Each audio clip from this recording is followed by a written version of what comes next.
Siemano, siemano, siemano, dzień dobry Uskrzydlacz, dzień dobry Kudłaty, dzień dobry Emmet, dzień dobry Szósty, dzień dobry Łukasz, dzień dobry Joanna Alabaster, dzień dobry Miłosz Kazero, dzień dobry Wojtek Gasperowicz, dzień dobry Maszta, dzień dobry Joanna Alabaster, dzień dobry Marcin Gajda, dzień dobry Dziwny Pies, dzień dobry Michał Dzid, dzień dobry Zachsoja, dzień dobry Kudłaty, dzień dobry Antonio DBD, dzień dobry Marysia Melczewska, dzień dobry Chester, dzień dobry Brzoskwinia, dzień dobry Amisz Kiszka, dzień dobry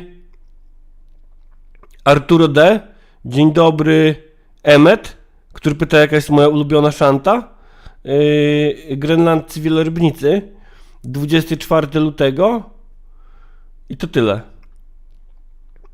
Dzień dobry Zbychu, dzień dobry Abamaba, dzień dobry Radosław Jankowski, dzień dobry MM3006, dzień dobry NM, dzień dobry Fox and Rails, dzień dobry Bartkam, dzień dobry Kuredzi Moon, dzień dobry Tomasz Jaworski, dzień dobry Ada Destriga, dzień dobry Patryk Oczadły, Kacper Czerwonka, Lewacki Bełkot, Pola Lola Bajas, Marcin Gajda, to już mówiłem. I dzień dobry, witam wszystkich, słuchajcie, na kanale z ponad 5000 subskrybentów.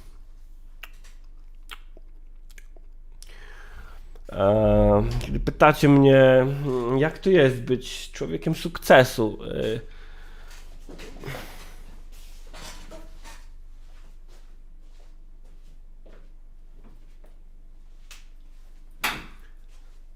ludzie sukcesu nie mogą trzymać bluzy w tle na streamie. Tak to nie działa. Tak to nie działa. Szczęść Boże, Narkidusza. Ludzie pytają mnie, bał się pan? Każdy by się bał. Każdy by się trochę bał, no nie. Słuchajcie, zdeklarowałem się wczoraj w kilku miejscach, że w sytuacji, w której kanał osiągnie 5000 subskrybentów na YouTubie, to ja zaśpiewam międzynarodówkę. I kurde, słuchajcie, ja to zrobię. Nie wiem, czy akurat teraz, ale ja to zrobię na dzisiejszym poranku. Wiecie, że to ma 4 zwrotki, kurwa? Siema, Andrzej Mietki. Wiecie, że to ma kurwa 4 zwrotki? Długie 4 zwrotki. Rozbójnik Rumces, ja nie wiem, czy ja będę śpiewał to teraz akurat. Może wezmę was z zaskoczenia. Może po prostu w połowie zdania któregoś zacznę śpiewać międzynarodówkę.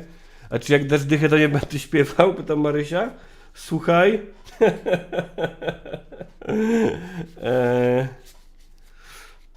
Jest tylko jeden sposób, żeby się dowiedzieć.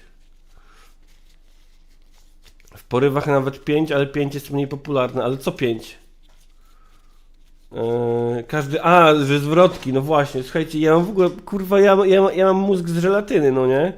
Ja wczoraj dotarło do mnie, że kupiłem bilet do kina na wczoraj i zapomniałem pójść. A jest to film, na który chciałem bardzo pójść, a u mnie w kinie był tylko wczoraj, wyjątkowo. I nie poszedłem na niego. I wydałem 20 zł. Spaliłem je, no nie? Więc tak, mój mózg jest kurwa z galarety i z żelatyny.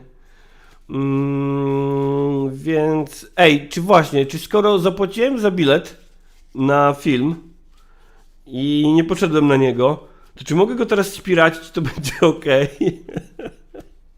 Ja myślę, że będzie okej, no nie? Ja myślę, że będzie okej.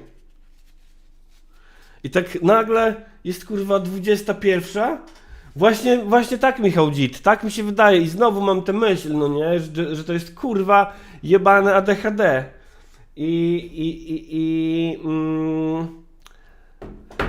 Tak, no, coś miałem powiedzieć jeszcze mądrego. Zajął komuś miejsce na filmie, a na inwestorów krzyczy, że mieszkania skupują. Taka jest ta lewica, dokładnie.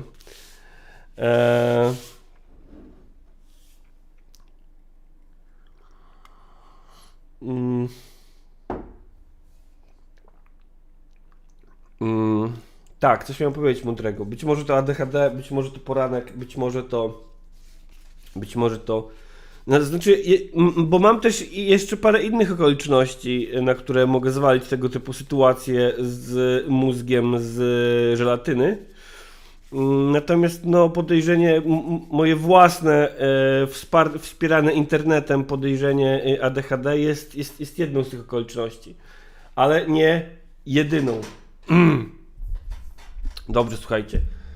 Na początek, w związku z tym, że jest piątek, a Mistrz Kiszka, czy możemy pogadać o ADHD? Możemy, ale co ja mogę mieć do powiedzenia o ADHD? Wiesz, ja żaden ze mnie ekspert medyczny i jedyne co mam do powiedzenia o ADHD to, że być może je mam, a być może nie. I że mam podstawy, żeby sądzić, że je mam, bo bardzo wiele historii osób, które już wiedzą, że mają ADHD, jest zbieżne z moimi odczuciami, czy, że tak powiem, przygodami. Czy myślisz, że mam ADHD? No właśnie dlatego. Czy możemy porozmawiać o czymś smutnym, pyta Marysia. Dlaczego o czymś smutnym chcesz rozmawiać? Jest piątek, tygodnia koniec i początek, na tarczy kilka minut po 8. To smutne, że będę śpiewał?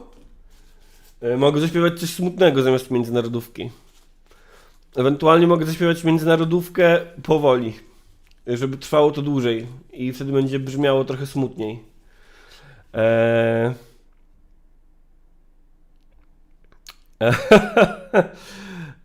Słuchajcie, w związku z tym, że jest piątek,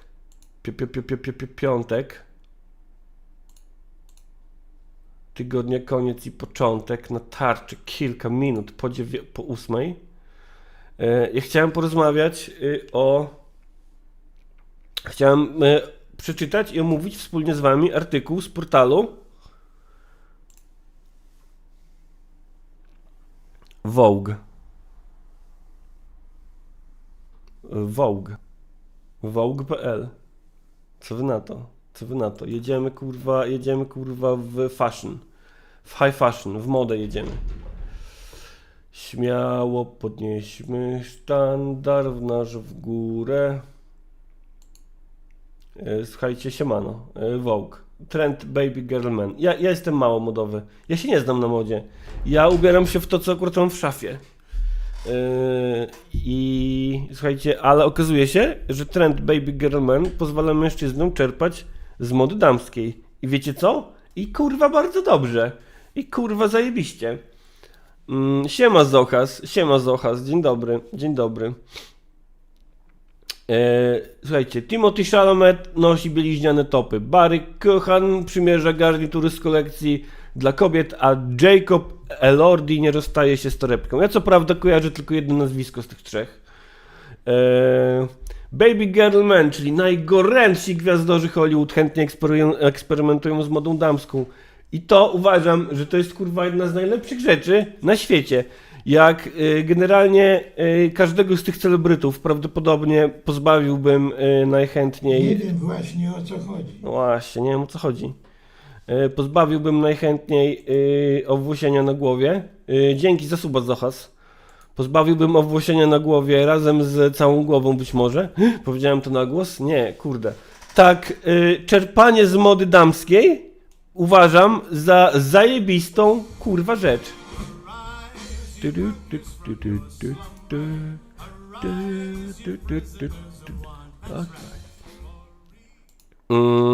Jeszcze subek. O, jeszcze subek. Dzień dobry, subku.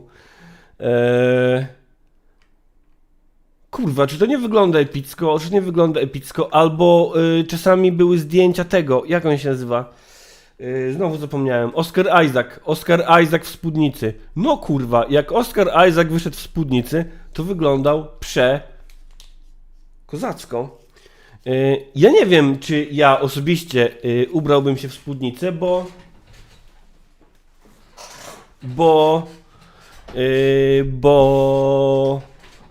jestem starym, smutnym Polakiem, aczkolwiek nie wykluczam tego, zwłaszcza jakoś publicznie, taki performance na streamie. Czy w ogóle Poland kojarzy? Marysia pewnie, że kojarzę. Patryk Chilewicz nawet był kiedyś gościem w Gilotynie w formie podcastowej. I coś miałem mądrego jeszcze mówić. Tak, że czasem, kurwa, chłop w spódnicy wygląda tak przeepicko, że to się nie mieści, kurwa, w głowie. A, tego ziomka to kojarzę, ale co tu jest damskiego w tym ubiorze? Nie wiem, może te szerokie spodnie? Nie wiem. Aha, bo to jest to co ma ta pani na sobie. Okej. Kurwa, no właśnie, widzicie, moda chyba od tego trochę jest, żeby te granice zacierać, no nie? Tak mi się wydaje. Jest taki chłop w Wielkiej Brytanii, popierdalający w spódnicy. Jest też polski chłop popierdalający w spódnicy, poznański wykładowca. I co jakiś czas jacyś prawicowcy odkrywają go na nowo w internecie i postują o tym, że Boże, patrzcie, chłop w spódnicy, jak tak można. Kurwa, jest taki kurwa Brytol, jak on się nazywał?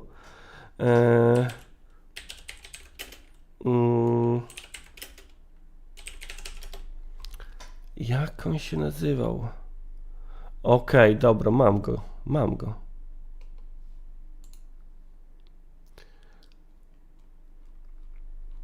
I wiecie co? I teraz myślę, że taka prawica, jak odkrywa chłopa w spódnicy w Poznaniu i się do niego prują w internecie raz do roku, kurwa, podejdź prawicowcu do tego chłopa i powiedz mu, i wyprój się do niego, że źle wygląda w spódnicy. Podejdź do niego i się do niego wyprój. Zasrańcu jeden z drugim, kurwa.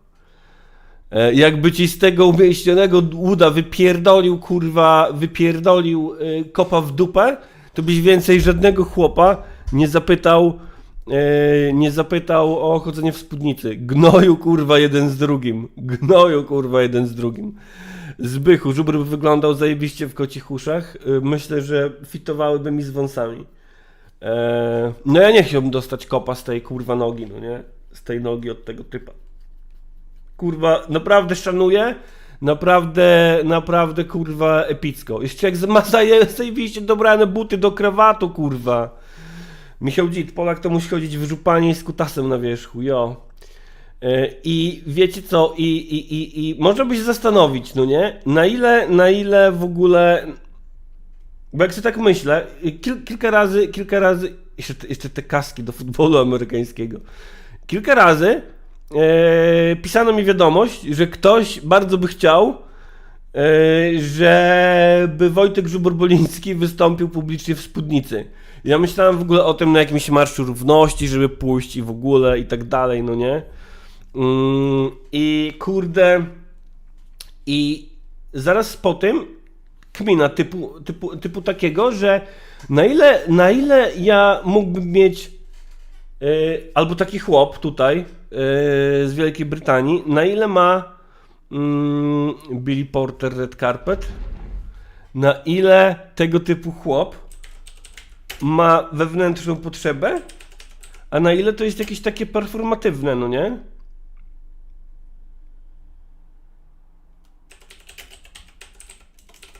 A potem myślę sobie, kurwa, że to nie ma żadnego znaczenia.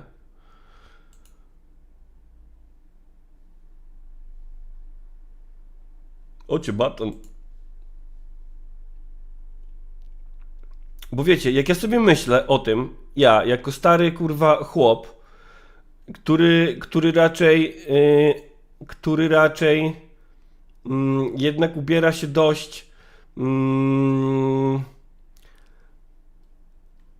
powiedzmy to sobie tradycyjnie, jeśli chodzi o performowanie płci, tak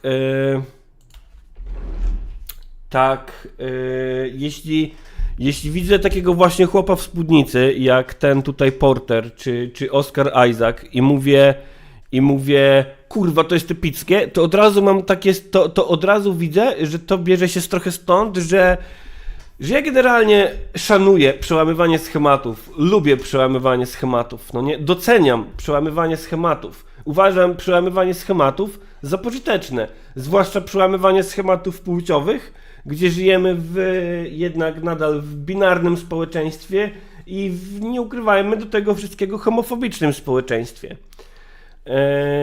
I siema panki. I czasem sobie myślę, na ile to może być performatywne, a na ile to wynika z jakiejś takiej naturalnej potrzeby tej osoby, ale z drugiej strony, no właśnie, wydaje mi się, że nie ma to znaczenia. Kiedyś rozmawiałem o tym z pewną osobą niebinarną, która była właśnie w takim przełomowym momencie swojego życia, odkrywania swojej niebinarności i generalnie doszliśmy do tego, że płeć jako taka jest zawsze performatywna, no nie? Wiecie, ja mam takie powiedzonko, że jak rozmawiasz sobie z jakimś chłopem i ten chłop ci mówi, że płeć kulturowa nie istnieje i że płeć jest A, B, koniec, bo tak od zawsze było i tak od zawsze jest i jesteśmy chłopami z natury i babami z natury i koniec, to są nieprzekraczalne granice, to wtedy trzeba takiego chłopa zapytać, dlaczego sika na stojąco i czy to przypadkiem nie jest płeć kulturowa i czy to przypadkiem nie jest wyłącznie performatywne. Nie ma żadnej anonimowe źródło? Tak, anonimowe źródło wjechało, no. I nie ma żadnej biologicznej czy naturalnej przesłanki, jak to lubią mówić często prawicowcy, żeby chłop sikał na stojąco. Nie ma żadnej. To jest tylko i wyłącznie performowanie płci. To jest tylko i wyłącznie pokazywanie nikomu prawdopodobnie, bo z reguły nikt nie widzi, kiedy sikasz poza toaletami publicznymi, że sikasz na stojąco. Gnoju jeden z drugim. Daj mnie na streama, to ja pogadam o modzie z tobą. Ale co ja mogę powiedzieć o modzie? Mogę powiedzieć tyle, że chłop w spódnicy czy w sukience szanuje. Sztos. Koniec mojej gadki o modzie.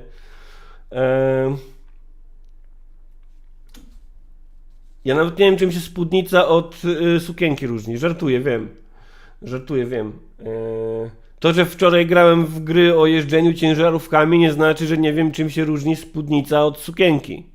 Już bez przesady. Michał Dzit, czekam aż wrócą do mody siateczkowe tanktopy i ekstremalnie szerokie bojówki. Ale bym popierdalał w siatkowym tanktopie. Oni wszyscy w domu sikają na siedząco, mówisz panki? Kurde, mam nadzieję. Julo, elo mordeczki o modzie, tylko towarz wiejski. A może ty, Gilotyno, powinieneś założyć spódnicę na 5000 subów, mówi Anarki Dusza? Może, ale akurat nie mam.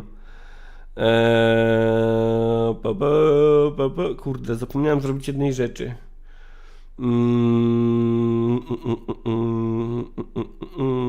Kudłaty, jak chłop sika na siedząco, to tylko, żeby pokazać swoją siłę, że może i brak szacunku dla tego, kto będzie to sprzątał.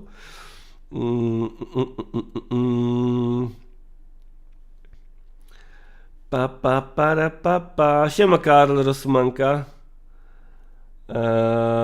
Siema Antonio DBD. Kurde, ja nie wiem czym się różni spódnica od sukienki. Spódnica nie ma góry, bo nazywa się spódnica. Ma tylko spód. Czy wiem co to den w rajstopach? Nie mam pojęcia.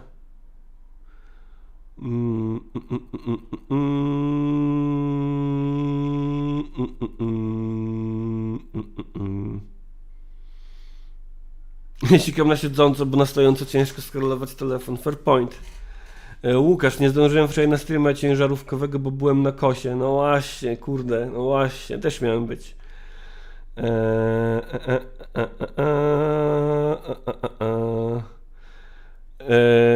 Marysia pyta, czy może mi dać bana na YouTube'owym czacie? Nie wiem.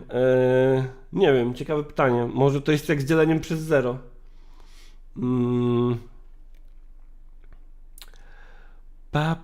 A sukienka, bo zużywa więcej sukna. No właśnie, no. Siema, żaba Morton.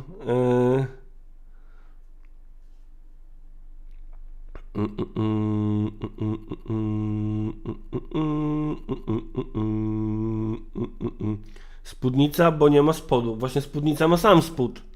Sam spód. Tak jak spodnie. Spodnie to też spód. Dlatego nazywają się spodnie. Bo są niżej niż... Bo są na spodzie. Poniżej pasa, że tak pozwolę sobie powiedzieć. I teraz cały parlament się śmieje, jak wtedy, kiedy Biedroń powiedział poniżej pasa. Dobra, słuchajcie, robimy to. Robimy to, dopóki mózg mi się nie rozpływa.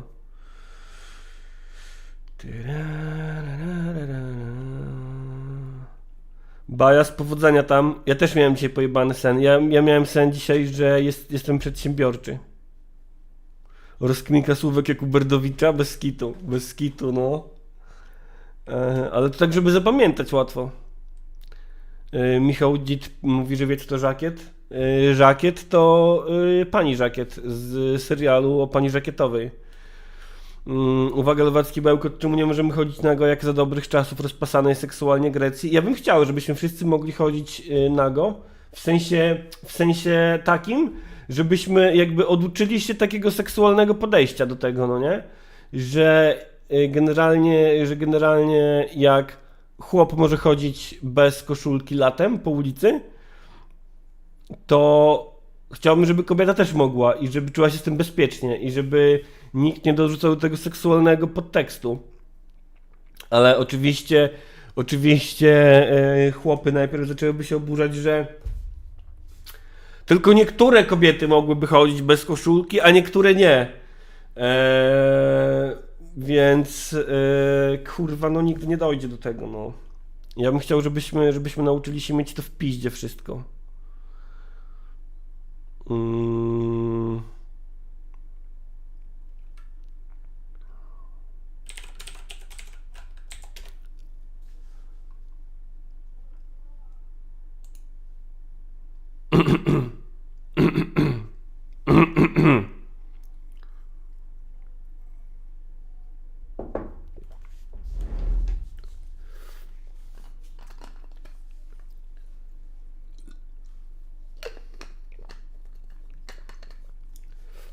A, e, i, o, u, e, a, e, i, o, u, e. Mi, mi, mi, mi, mi, mi, mi, mi.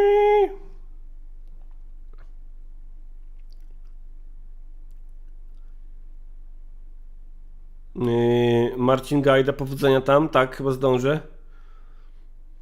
Marcia, będziesz spała w akademiku w Łodzi? Kurde. Siema Lady DeVita, w samą porę jesteś.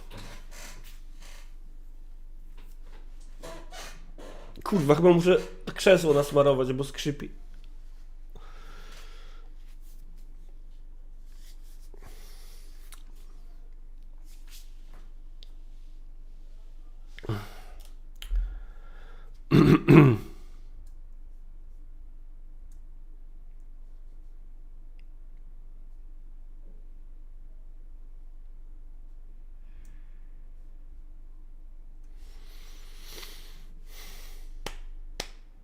Wyklęty powstań ludu ziemi, powstańcie, których dręczy głód.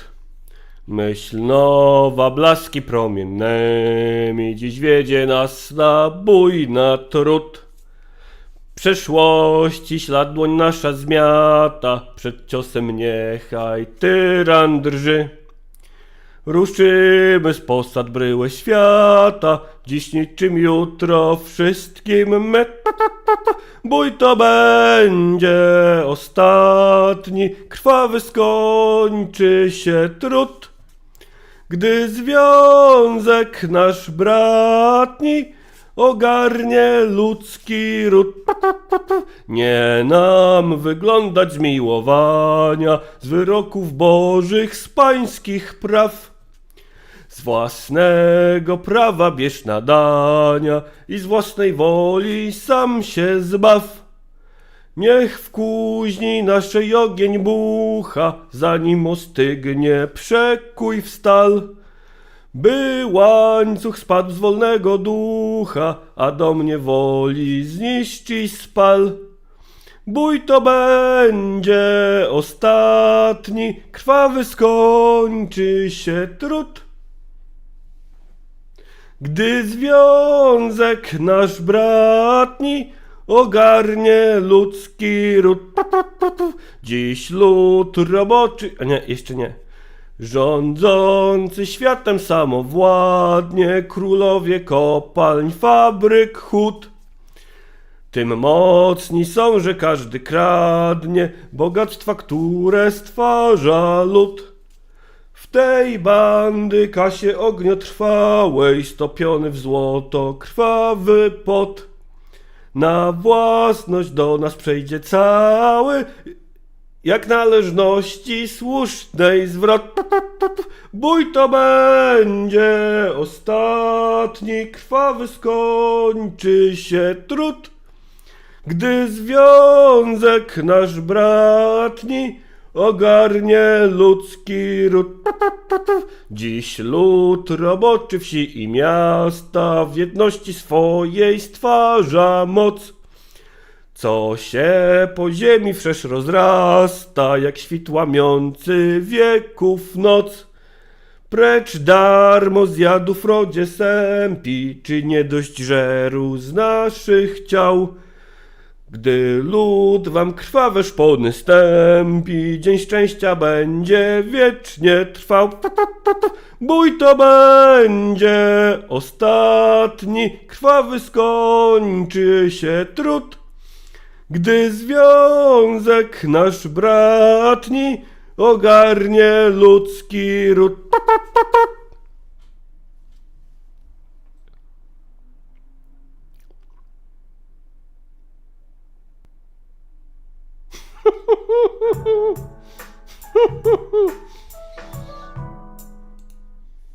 Wzruszyłem się.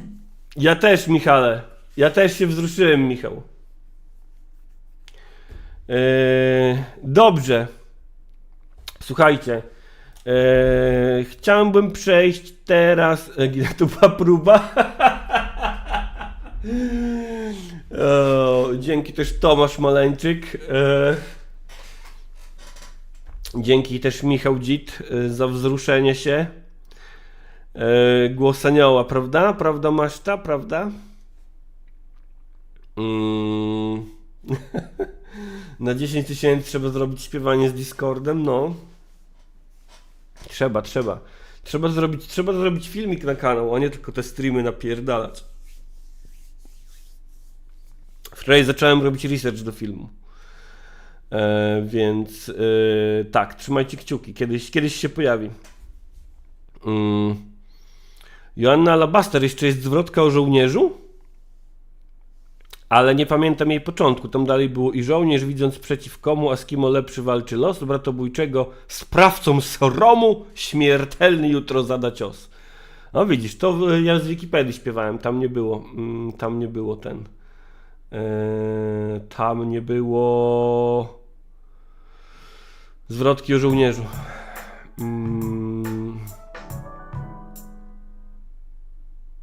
Tu, Madame Dai. Smacznej kawusi. Dziękuję Tomku. Swordly, no dzień dobry, zaspałem, bo grałem w Enter the Gungeon do 2 rano, dzięki Wojtek.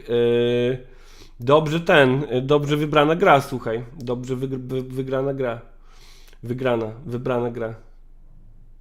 Tak, z Wikipedii, Marysia, o co chodzi? Co jest nie tak z Wikipedią? Zbychu, w ogóle to jest pojebane, jak negatywnym wyrażeniem kiedyś były wszelkie określenia żeńskich genitaliów. Przecież kiedyś kobieta była wulgaryzmem. Szutować międzynarodówkę czy sam se wstawić? Zawsze warto szutować. Zawsze warto szutować. Antonio DBD. W ogóle przeczytałem dziś na Bezprawniku, że Nowa Lewica jest przeciwko podatkowi katastralnemu. Niby człowiek wiedział, a jednak się udził. Jebać Nową Lewicę, ale jebać też Bezprawnik. I Jakuba Kralkę. Jakuba Pralkę.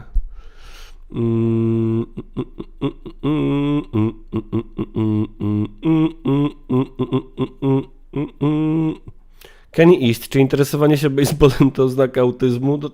Nie sądzę. Myślę, że interesowanie się baseballem jest oznaką interesowania się baseballem. I umiejętnością zrozumienia, o chuj chodzi w baseballu.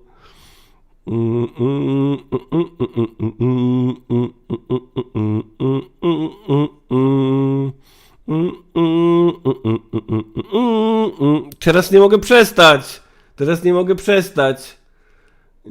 Nie mogę teraz przestać.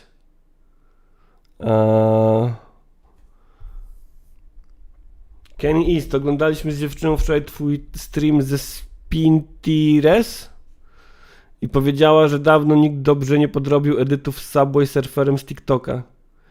Nie wiem, o czym mówicie. Nie wiem, o czym mówisz, Kenny East.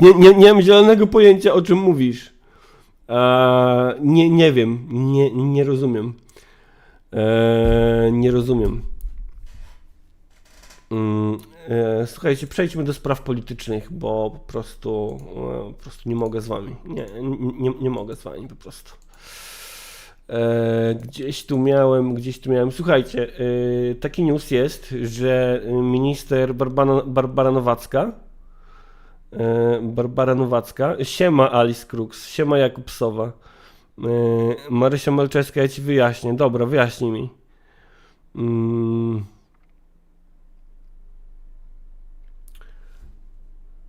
Słuchajcie, nie rozumiem, o co chodzi z Barbarą Nowacką.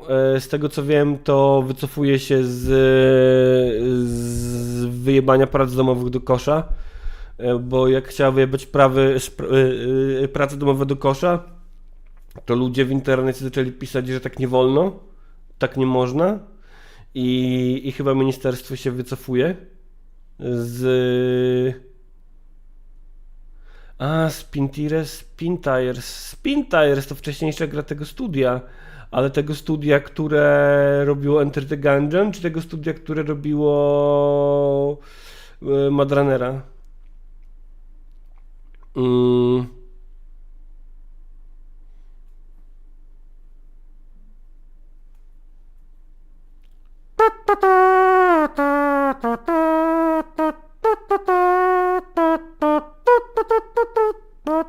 Proszę Maćku. Maciek, trzymaj się. Maciek, trzymaj się. Maciek, trzymaj się. Tak. I wycofuje się z tych prac domowych i to jest trochę zabawne. Wydaje mi się, że no miota się. Tak jak mówi Swirly, przez krzyki pterodaktyla. Miota się trochę Ministerstwo Edukacji pod panią ministrą Nowacką w swoich pomysłach. Zresztą, kurczę, no czego spodziewać się po polityczce, która schowała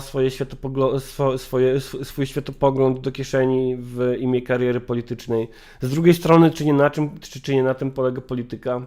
Żeby chować swoje poglądy do kieszeni w imię kariery politycznej i żeby uginać się pod ciężarem krzyków pterodaktyli. Być może tak. Być może taka jest polityka w 2024 roku. Być może o to chodzi. Ale jeszcze lepsze jest to, że do spóły z ministrem Gawkowskim, czyli wicepremierem i ministrem cyfryzacji, wyjebali do kosza program pisowski Laptop dla ucznia. Przypominam, że zarówno Gawkowski, jak i Nowacka są politykami tak zwanymi lewicowymi, no nie? W sensie Gawkowski jest stricte z lewicy, no a Nowacka jest tym lewicowym skrzydłem KO, czyli no ona zakładała lewicową partię, której nazwy nie pamiętam i której nazwy nie pamięta być może ona sama. Zobaczmy, co tutaj Interia wczoraj napisała. Zawieszamy program Laptop dla ucznia, przekazał wicepremier Krzysztof Gawkowski. Minister cyfryzacji wskazał, że po wspólnych analizach z resortem edukacji wykryto wiele poważnych nieprawidłowości. Przedstawiciele rządu zapowiedzieli również złożenie wniosku do prokuratury w związku z możliwością popełnienia przestępstwa korupcji w czasie przeprowadzania przetargów na urządzenia. Jeden z odpowiedzialnych za program polityków PiS odrzuca stanowcze zarzuty. Barbara Nowacka jako pierwsza nie odrobiła pracy domowej, stwierdził w rozmowie z Interią Janusz Cieszyński.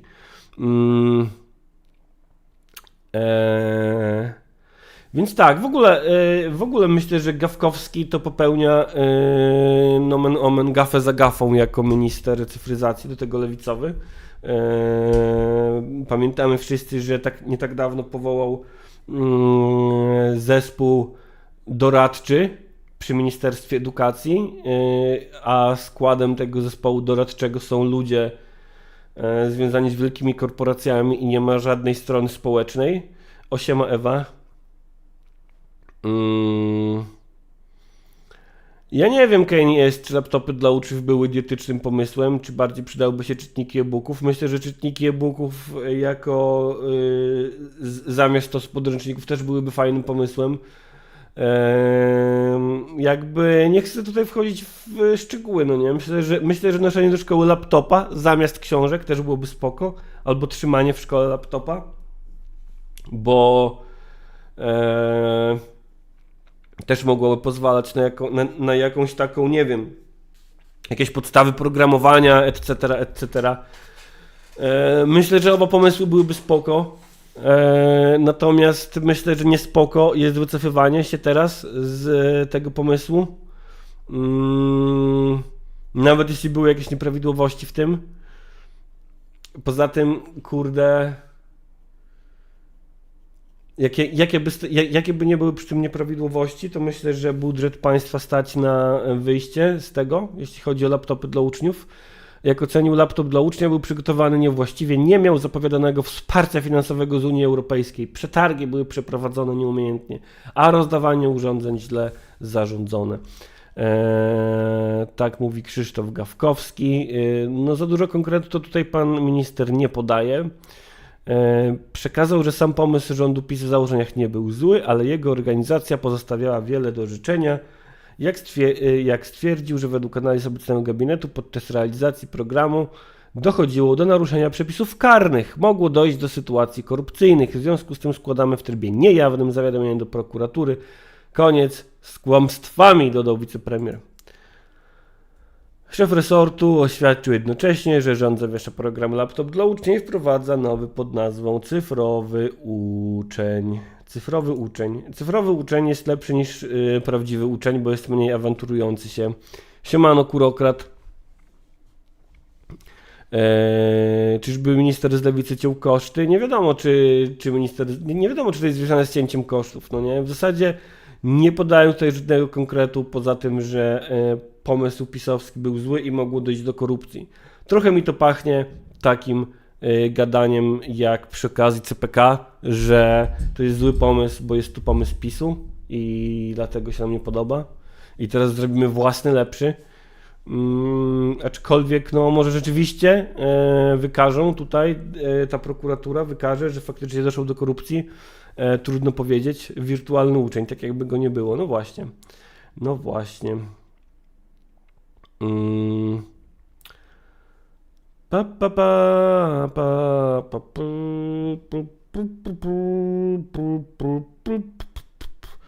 Swirly, rynek płatnych podręczników to jest poroniony pomysł. To prawda, też zgadzam się, no.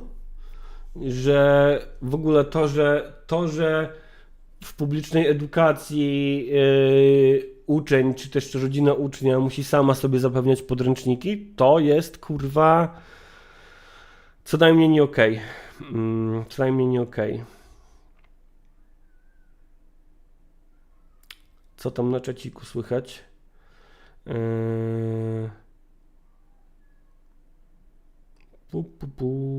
Pu. Co tam Marysia? Co tam Marysia? Wojtek, ja ci wyślę test aparatów iPhone jest 24, to zobaczysz? Może. Może. Mencen u Mazurka? Kurwa, nie wiem czy chcę Mencena u Mazurka. Ale może musieć bałałajkę. Nie wiem czy miałem to otwarte.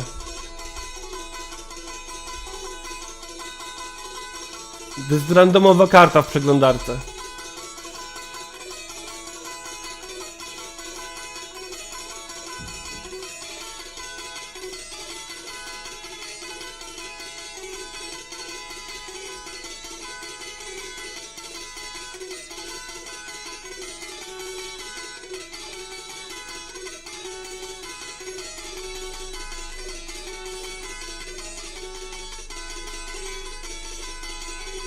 To są moje dwie komórki mózgowe, kiedy zapominam o tym, że mam iść do kina.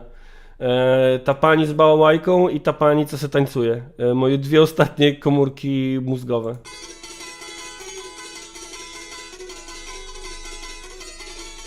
W Twerze w Rosji.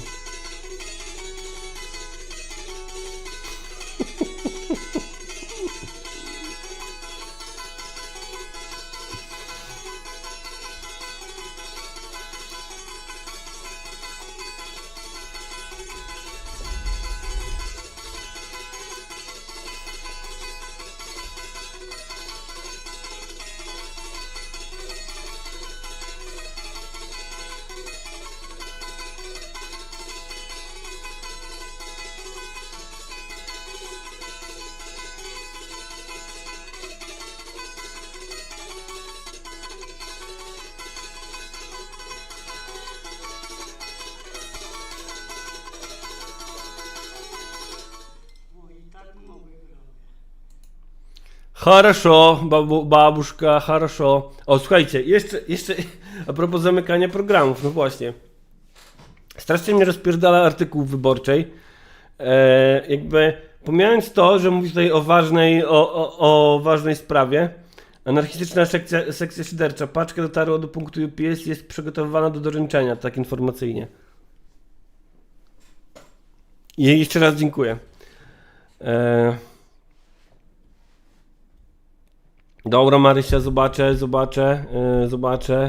Pewnie, że zobaczę. Na Instagramie do tego, no kurde, pewnie, że zobaczę. Ja jestem znanym instagramowiczem. Właśnie, w ogóle to jest taka rzecz, którą muszę się zająć jako właściciel kanału z 5000 subów, żeby się zaktywizować na Instagramie. Słuchajcie, strasznie rozpierdala mnie ten artykuł. Dlaczego? Bo nie czytałem go jeszcze całego. Pomyślałem sobie, że zostawię to na streama, bo dotyczy ważnej sprawy. Ja wiem, Łukasz, że jebać Insta, ale ja potrzebuję zasięgów. Myślę, że na Insta może mi się uda się zbudować, jeśli zrobię to z głową.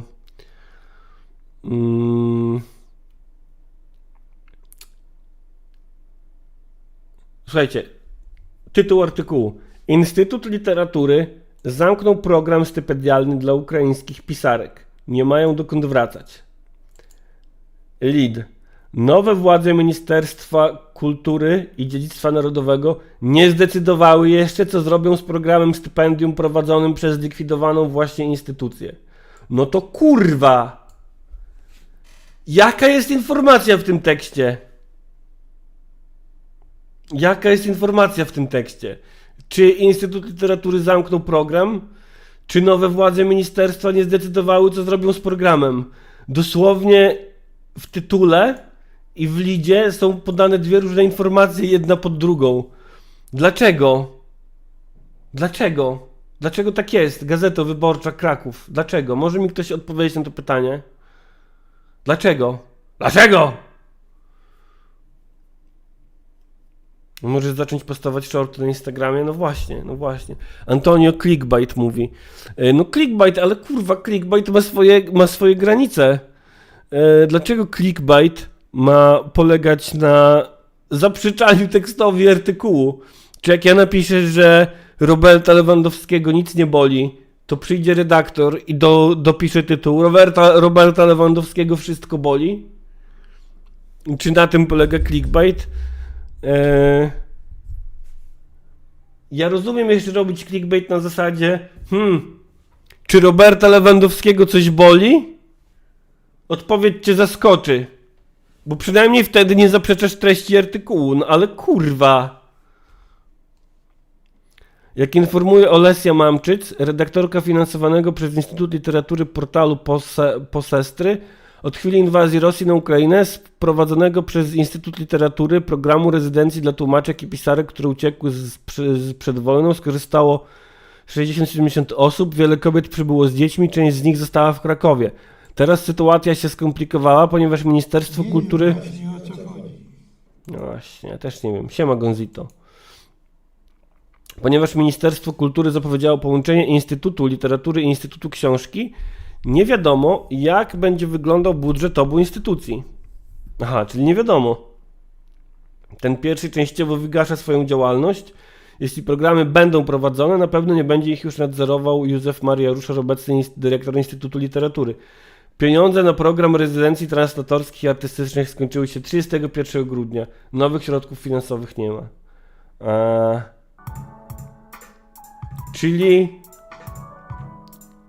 Czyli chce człowiek się czegoś dowiedzieć i dowiaduje się, że program został zamknięty, albo że być może zostanie zamknięty, albo że nie wiadomo, czy zostanie zamknięty, ale nie został jeszcze zamknięty, ale w zasadzie tu nie ma pieniędzy. Jaki jest stan gry? Czy możemy umówić się na jakieś jedno zdanie? Tomasz Maleńczyk, dzięki za superchata. Ekonomia i cała reszta miała analizę. Ekonomia i No właśnie. cała reszta miała analizę socjoekonomiczną prac domowych. Z tego co mówili, to dla biedniejszych uczniów jest to szansa na wyrównanie szans. Ale że wyrównaniem szans są prace domowe, czy jest brak prac domowych? Bo tak na mój chłopski rozum to wydaje mi się, że wyrównaniem szans jest sytuacja, w której tych prac domowych jest mniej. Chociażby dlatego, że część uczniów ma korepetytorów, ma lepsze warunki w domu, jest w stanie na to poświęcić więcej czasu, etc., etc. Diet Magenta jest autor artykułu, może nagłówek pisał człowiek, reszta z czata GPT. Wiesz co, wydaje mi się, że praktyka jest taka, że tytuły tekstów i lidy pisze ktoś inny niż pisze tekst. A przynajmniej tytuły. M. Zdanowicz, ale wyborcza to wyborcza. Klikalność jest ważniejsza od rzetelności, a z innych szokujących wiadomości jutro też wstanie słońce. To prawda, że wyborcza, co do wyborczych, ja myślę, że oni już te wszystkie takie teksty weekendowe o tym, że roszczeniowej młodzieży nie chce się pracować, o tym, że trzeba by pracować po 16 godzin dziennie, a roszczeniowcom, gówniarzom, lewakom się nie chce, że wyborcza już naprawdę puszcza te teksty dosłownie po to, żeby się klikały, żeby oburzone lewactwo w niedzielę robiło inbę na Twitterze. Że oni to robią cynicznie, po prostu. Ostatnio znowu Gadomski napisał to samo po raz 2137, tym razem słowami, że będzie trzeba zaciskać pasa. No, myślę, że wyborcza robi to. Robi to dosyć cynicznie i dosyć clickbaitowo, ale tutaj, kiedy mamy artykuł informacyjny, to kurwa, ja pierdolę, no. Słuchajcie, musimy zrobić lewicowe media, no. Lewicowe, rzetelne media, żeby kurwa przeciwdziałać temu, no nie? Potrzebujemy lewicowych, rzetelnych mediów. Jakieś pomysły? Dosłownie hate bite podręcznikowy.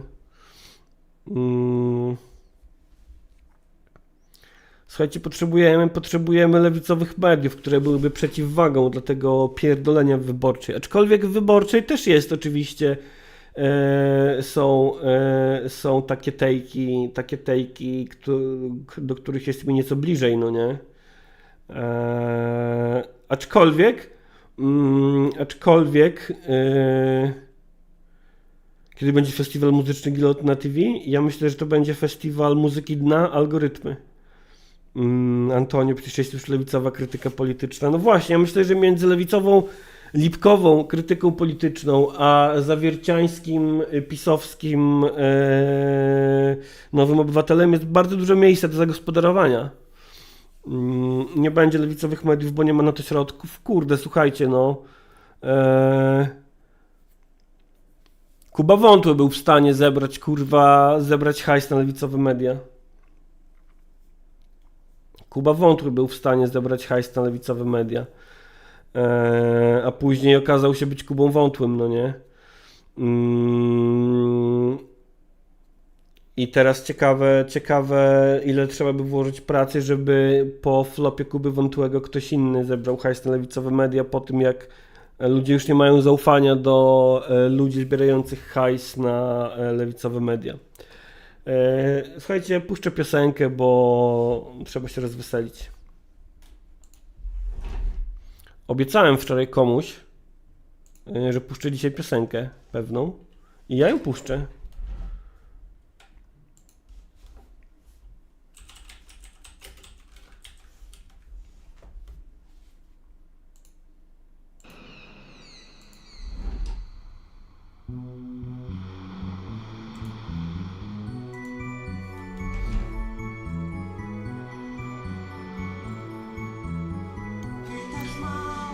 Co się dzieje?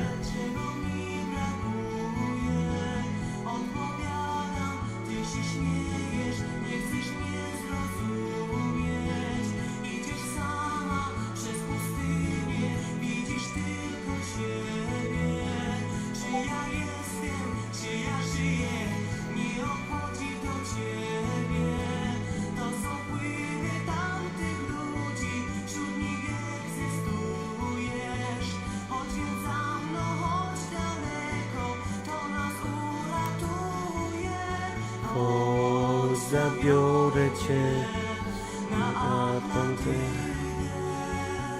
Na cudowny, zatopiony ląd.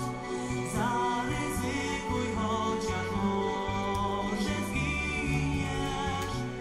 Ucieknijmy razem szybko stąd.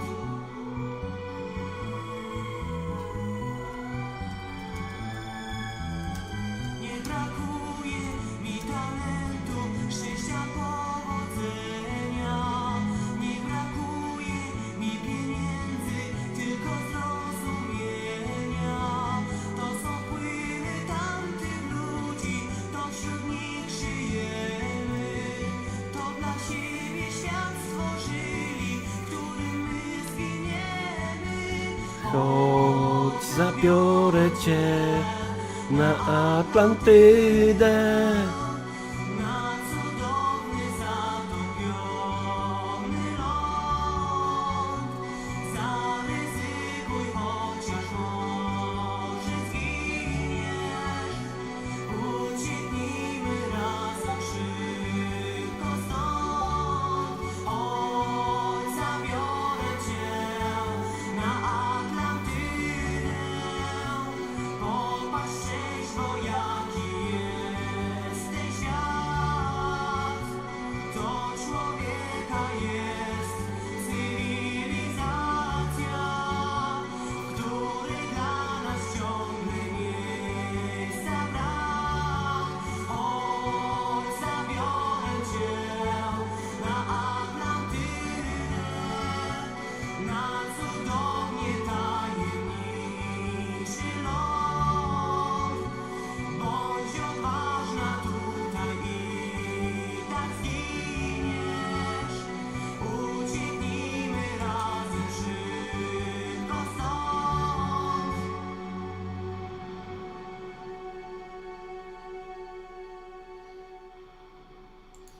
Jan Michał Szulew pisze, że to ma metrum 3/4. Ja kiedyś chciałem zrozumieć, co to znaczy. Metrum 3/4 i nie jestem w stanie. Jest to poza moim pojmowaniem. Ej, to się samo puściło. Dlaczego? Dlaczego? A chuj, niech leci. Dlaczego mam autoplay włączony?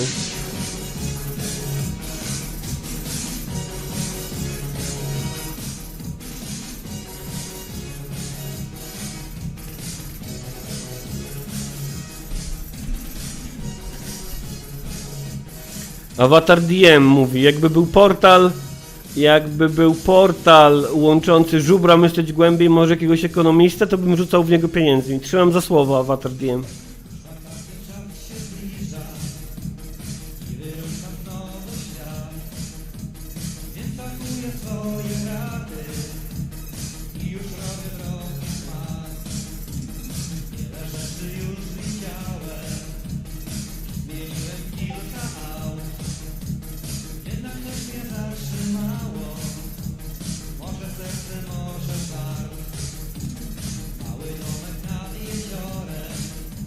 Kolektyw Pro Bzdurą, mówisz Kenny East? Wpiszę to.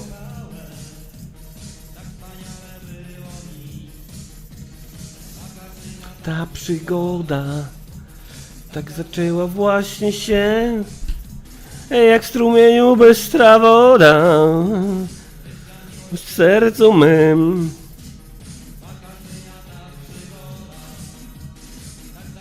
Właśnie się, jak w strumieniu bystra woda.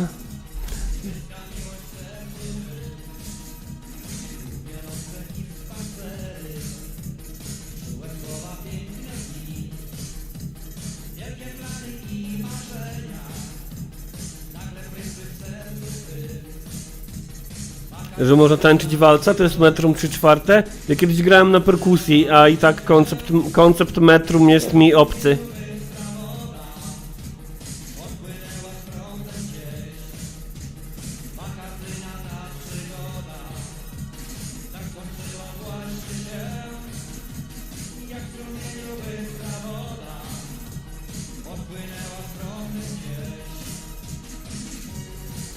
Tu, tu, tu. Tu, tu, tu, tu, tu. Tu, tu, tu, tu, tu, tu. Tu, tu, tu, tu, tu. Właśnie, Marysia, dobrze mówisz. Słuchajcie, jest taka sprawa, żebyście lajki zostawiali, łapki w górę. Na piosence zespołu Brutal.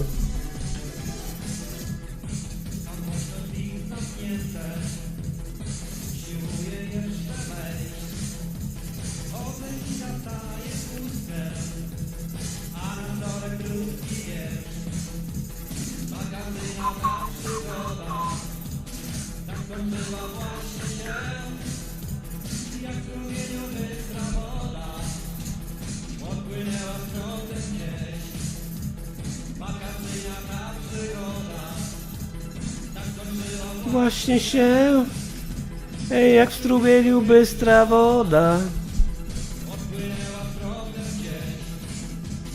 Wakacyjna przygoda, tak skończyła właśnie się, jak w strumieniu bystra woda, odpłynęła w drodze gdzieś. Wakacyjna przygoda.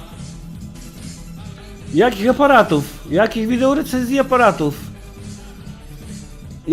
Jakich aparatów?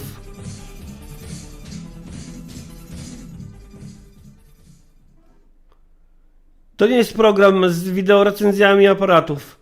Upraszam o uspokojenie się. Słuchajcie, musimy robić lewicowe media. Powinniśmy, uważam. I będziemy walczyć z clickbaitami. Nie wiem jeszcze, jak się do tego zabrać, ale myślę, że powinniśmy to zrobić. Czy chcę powiedzieć, że to nie jest program tworzony przez społeczność? Mówi kudłaty.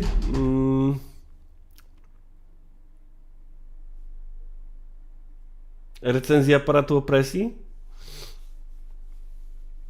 Dzień dobry, MyShop, dzień dobry. Strasznie dużo ludzi dzisiaj pisze, żebym ich nie ignorował. Trochę to krępujące. Żeby nie powiedzieć, że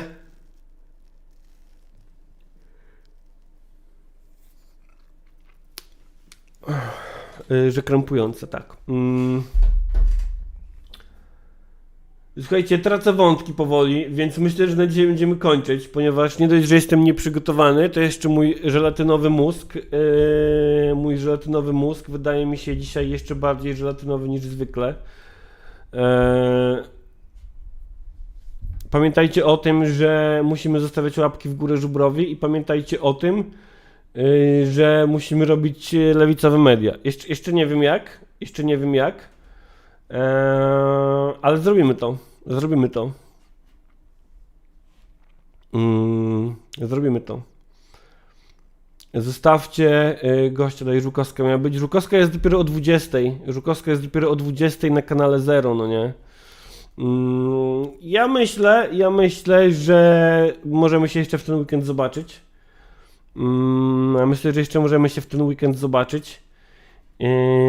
Nie wykluczam tego, że będzie jakiś taki spontaniczny stream jak wczoraj. Może dzisiaj wieczorem. Ty, bez kitu, Sejm mieliśmy oglądać od 10. Kurwa. Ale czy...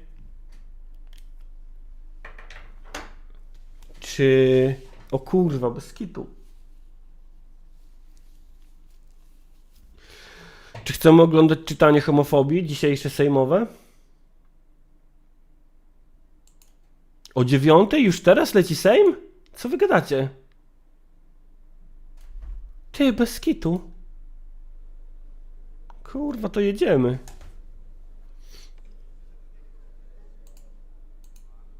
Wow. No to kurwa zostałem zaskoczony. O 9:45 Bąkiewicz, co do chuja, ty.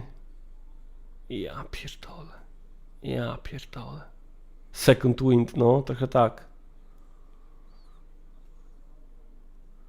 Co to są albumy Doli?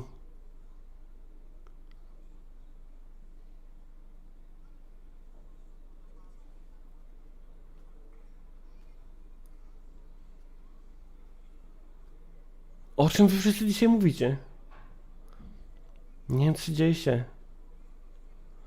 Pierwszy komentarz, jaki widzę na czacie sejmowym: i zapomniał klaun Hołownia Jarmułki. Kurwa, świetnie. Świetnie. Gosia.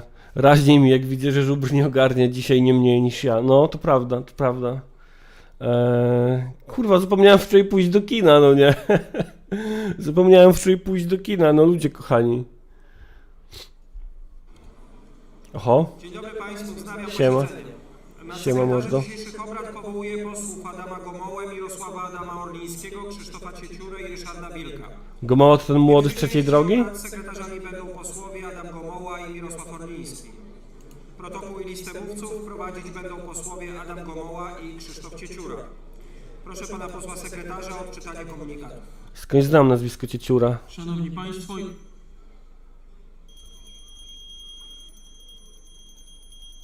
Szanowni Państwo, wybaczy draństwo. Szanowni Państwo, informuję, że dzisiaj odbędą się posiedzenia komisji. Tak, Rolnictwa ten i młody Rozwoju gnój. Wsi, godzina 10. Do spraw kontroli państwowej, godzina 10:30. Sprawiedliwości i Praw Człowieka, godzina 12. Ten Gomoła to jest Dzisiaj taka odbędą pała się jebana. następujące posiedzenia zespołów. Godzina 10. Wspólne posiedzenie Parlamentarnego Zespołu do spraw reformy prawa rodzinnego i Parlamentarnego Zespołu Praw Dziecka. I godzina 12:30. Parlamentarny Zespół do spraw personelu niemedycznego ochrony zdrowia. A nie wiem, czy nie odchodzi. Dziękuję bardzo. Drodzy Państwo, Prezydium Sejmu po zasięgnięciu opinii Konwentu Seniorów przedłożyło wniosek w sprawie zmian w składach osobowych komisji sejmowych, druk nr 198. W związku z tym, po uzyskaniu jednolitej opinii Konwentu Seniorów podjąłem decyzję o uzupełnieniu porządku dziennego o punkt obejmujący rozpatrzenie tego wniosku. Wakacyjna ta przygoda Tradycyjnie zapraszam. tak zaczęła właśnie się. Proszę bardzo, panie pośle. Lekki pogłos jest? To zaraz na słuchawki wjedziemy.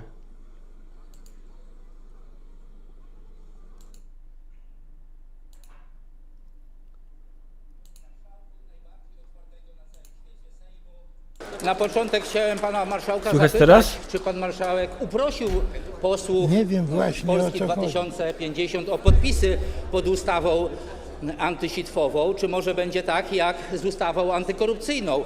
Pan nieobecny Dobrze. premier Tusk obiecał Polakom, a Kukiz15 No i Woś Prawo i go mało Sprawiedliwość zaoferował przygotowali wspólny tę wieczór ustawę karaoke, i wdrożyli. mówi Mateusz Noga. Jak potrzebuje Nice. pan marszałek pomocy, proszę tylko powiedzieć, zbierzemy podpisy pod pana ustawą. Składam wniosek formalny o przerwę i informację pana marszałka może przerwę byśmy o zrobili. tym, dlaczego Wniosek tak formalny, dużo jo. powstało zamrażarek w Sejmie. Obiecał pan, że nie będzie żadnych zamrażarek, no i niby nie ma zamrażarki pana marszałka, tylko pojawiło się wiele zamrażarek komisyjnych i podkomisyjnych. Ustawa, którą Trzymamy której tam był Marlę tak Rodowicz. dumny, że pielęgniarki dostaną podwyżki i pozostali pracownicy medyczni, trafiła do zamrażarki podkomisji, która będzie to procedowała teraz miesiącami.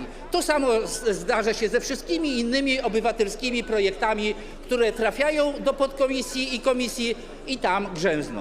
Dziękuję. Dziękuję. Dziękuję serdecznie, panie pośle. Dziękuję też za deklarację wsparcia. Jest pan po prostu serce, nie człowiek. Chcę pana zapewnić, że nad tymi projektami ustaw pracujemy. Zapraszam dzisiaj do słuchania mojego briefingu prasowego, który tego będzie dotyczył. Myślałem, że powie do słuchania mojego Natomiast- podcastu. I wtedy też dowie się pan, jak można się jeszcze bardziej w to włączyć, w ten proces. Ej, a Natomiast czy jak ja co do zamrażarek, czy jak ja cieszę ściszam się, na że słuchawkach odnotował sobie pan, że w tutaj, gabinecie marszałka to czy u was też zamrażarki się już wycisza? nie ma. Przyjrzę się temu, jak dystrybucja sprzętu AGD wygląda w innych zakątkach Sejmu. Uwaga, wyciszam. Natomiast jeżeli chodzi o wspomnianą przez pana ustawę o zgłaszam. pielęgniarkach, moje serce i mój umysł chcą jak najszybciej Nie. zobaczyć Okej. tę ustawę uchwaloną w Sejmie. Chyba nie tylko mój, bo wszyscy zgadzaliśmy się co do tego w dyskusji, że to rozwiązanie jest A potrzebne, jak więc tutaj rozumiem, że wyciszam procesy teraz na Windowsie, przyspieszą. Natomiast to czy wam się wycisza? Teraz wyciszyłem i teraz zgłaśniam. Dlaczego w innych miejscach są małe zamrażarki, skoro wielka już wyjechała? Proszę być pewnym. Wniosek przeciwny pana posła Suchonia. Panie To był marszałku, wniosek o Teraz przerwę, tak, pani okej. poseł, więc teraz będzie Dobra. wniosek o brak przerwy. To logiczne. absolutnie Bardzo proszę, panie wniosek pośle. przeciwny, ponieważ pan poseł Sachajko chyba zachowuje się tak, jakby urodził się wczoraj. Panie pośle Sachajko, Czy pan się z chujem na łby pan pozamieniał? członkiem większości, która miała największą zamrażarkę w Sejmie w ostatnich 30 latach. Był pan Dobra, czy jest gdzieś w ogóle plan gry na dzisiejszy Sejm? Na pewno jest, no nie? projektu dotyczącego pielęgniarek przez wiele miesięcy. Mogliście to zrobić. To samo mogliście zrobić ze wszystkimi projektami obywatelskimi, które włożyliście do zamrażarki. Co więcej, na najniższą półkę tej zamrażarki. dzięki, Antonio, już Trzymaliście patrzę. wiele miesięcy. To dzięki panu marszałkowi Hołowni ta zamrażarka zniknęła z gabinetu marszałka i dzisiaj te projekty są rozpatrywane. Jest pan naprawdę człowiekiem, Ej, ale to widzę tutaj, że tak, że od 10:00 jest przekonać do poparcia pierwsze czytanie rządowego projektu ustawy o zmianie ustawy o pomocy obywatelom Ukrainy w związku z konfliktem zbrojnym na terytorium państwa. I to do 12:30. Wśród swoich kolegów, to znaczy Nie, to jest państwo wczorajsze, musicie to jest wczorajsze, w pierwszej kurwa, kolejności tu jest powiedzieć, dobrze. Wytłumaczyć się, dlaczego nie może pan zebrać tych podpisów wśród swoich kolegów. Dziękuję z PiS-u. bardzo, panie pośle. Czy pan poseł, ja absolutnie Ej, miały być rozumiem, dzisiaj jakieś homofobiczne historie, a nie ma. A nie, bo to też jest rozmiaru wczoraj. zamrażarek. Kurwa, dzisiaj jest Kto miał 9. większą, Co ja kto miał robię? mniejszą? Bardzo proszę. Ale nie ogarniam dzisiaj, ja pierdolę. Właśnie Marszałku, pomyliły mi się daty o 2 dni. otwartego Sejmu na całym świecie. Serdecznie dziękuję. Panie marszałku, kolega mnie zupełnie nie zrozumiał, o czym ja mówiłem. Ja nie mówiłem o tym, że wcześniej było idealnie. Ja tylko mówiłem, że państwo okłamali Polaków, że będzie inaczej. Dość kłótni i do przodu, a państwo brną w te kłótnie. Ale rzeczywiście, skoro państwo nie potrafią zebrać tych podpisów, 3 podpisy Kukiz15 są, do następnego Sejmu poproszę posłów Prawa i Sprawiedliwości, żeby się podpisali, a państwo od roku obiecują o tej ustawie. Nie trzeba mi bić brawa, bo państwo 3 miesiące mają większość i nie uchwalili tej ustawy. A, Nie no uchwalili właśnie, ustawy, 9:45 o będzie kaucjach. homofobia czytana. PSL nie uchwalił Obywatelski ustawy o projekt kaucjach, ustawy wygrał tak dla rodziny, wybory nie z tą dla gender, ustawą. okej. Więc szanowni państwo, proszę nie opowiadać, co było, bo miało być inaczej, a jest dużo gorzej niż było. Słuchajcie, zrobimy to inaczej. Słuchajcie, zrobimy to inaczej. Mam plan. Ojej. Jak akt przemocy wobec mównicy. Zgłoszony został wniosek formalny o przerwę w obradach. O, Poddam teraz właśnie, ten może wniosek przerwa. pod głosowanie. Przystępujemy do głosowania. Kto z pań i panów posłów jest za zarządzeniem przerwy w obradach, zechce teraz podnieść rękę i nacisnąć przycisk. Kto jest przeciw?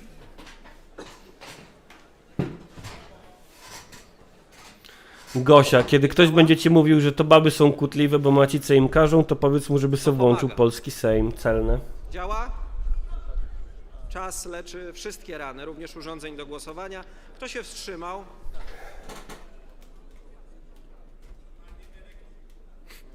Dziękuję. Głosowało 429 posłów, za 195, przeciw 234, nikt się nie wstrzymał. Stwierdzam, że Sejm wniosek odrzucił. Teraz pan poseł Krzysztof Mulawa z Konfederacji, również z formalnym wnioskiem. Bon moty marszałkowni, no. Piękna, luźna atmosfera dzisiaj w Sejmie, a rolnicy po raz kolejny zamiast spędzać ten dzień na polu, będą na ulicach. Rolnicy wyjadą nie w 2, nie w 20, ale w 250 miejscach w Polsce z kilkoma postulatami.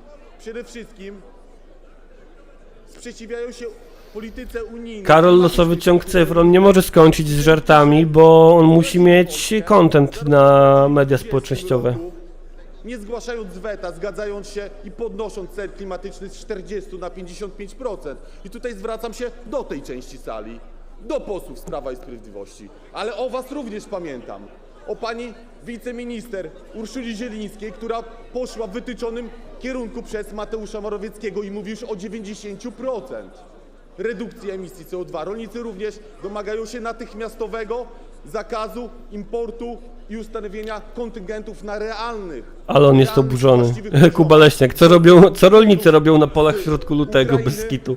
Oraz pozostałych krajów spoza Unii Europejskiej. Panie pośle, czas minął. Dlatego zgłaszam wniosek formalny o Przerwę. oraz o pilną interwencję ministra rolnictwa. Dlaczego nie wszyscy zgłaszają wniosek formalny o przerwę? Do unijnej polityki Dziękujemy bardzo, panie klimatycznej pośle. oraz o to, co zrobić, bardzo, panie żeby pośle. zadbać o polskich rolników. Nie było, wie pani, w tym, co powiedział pan poseł Mulawa, nie było de facto, no był wniosek o przerwę, ale myśmy już go głosowali. Natomiast rozumiem, że chce pani poseł Gębicka z wnioskiem przeciwnym. Bardzo proszę. O brak przerwy. 60 sekund. Nie, panie ministrze, pani poseł Gębicka była pierwsza, naprawdę, proszę mi wierzyć. Tak, wniosek o przerwę przed chwilą był głosowany. Jeżeli szlibyśmy tym tropem, a to jest inna sprawa i to jest wniosek o to, żeby uzupełnić porządek obrad. Ten porządek obrad tego posiedzenia nie będzie już uzupełniany, natomiast może być uzupełniony porządek przyszłego posiedzenia, o czym dziś na konwencie seniorów będziemy decydować. Sejm nie będzie głosował kolejnego wniosku o przerwę, bo przed chwilą podjął decyzję w sprawie wniosku o przerwę, tożsamego co do treści. Macie swojego przedstawiciela w konwencie seniorów. Dzisiaj jest planowany konwent seniorów. Proszę, żeby został zabrany głos przez niego w tej sprawie. Dziękuję bardzo. Pani poseł Gębicka. Szanowny Panie 60 Marszałku, Wysoka Izbo, Szanowni Państwo, rolnicy w całej Polsce wyjeżdżają dzisiaj protestować na największe od 20 lat protesty. Oni walczą w naszym interesie, walczą o bezpieczeństwo żywnościowe, o opłacalność produkcji, o pewność produkcji. Szanowni Państwo, koalicja 13 grudnia obiecywała, że wprowadzi ustawę kaucyjną. W czasie kampanii pan Kosiniak-Kamysz mówił, że trzeba Gosia, to powodzenia zrobić tam. natychmiast. Minęły 3 miesiące, kiedy macie większość Będę w Sejmie Hołownię i rysował? dalej nie złożyliście Właśnie tego chciałbym, ale za projektu. mało go pokazują. Nie chcecie nic z tym zrobić. My wprowadziliśmy embargo na zboże z Ukrainy, a wy co mówicie? Że Unia was teraz straszy karami i trzeba system licencji wprowadzać, licencje, które będą Ukraińcy wydawać. No czy wy jesteście poważni? Naprawdę, no to jest uderzanie w polskiego rolnika. Weźcie się w końcu za robotę. Wszyscy wam są leperami zostawiłam teraz, jo. kilkanaście projektów ustaw i rozporządzeń. Dziękuję bardzo, Żadnego pani nie poseł. złożyliście. Weźcie się za robotę i Dziękuję pomóżcie bardzo. polskim rolnikom. Dziękuję bardzo. Zapisany jest również z wnioskiem formalnym pan poseł Telus z Prawa i Sprawiedliwości. Bardzo proszę, panie pośle.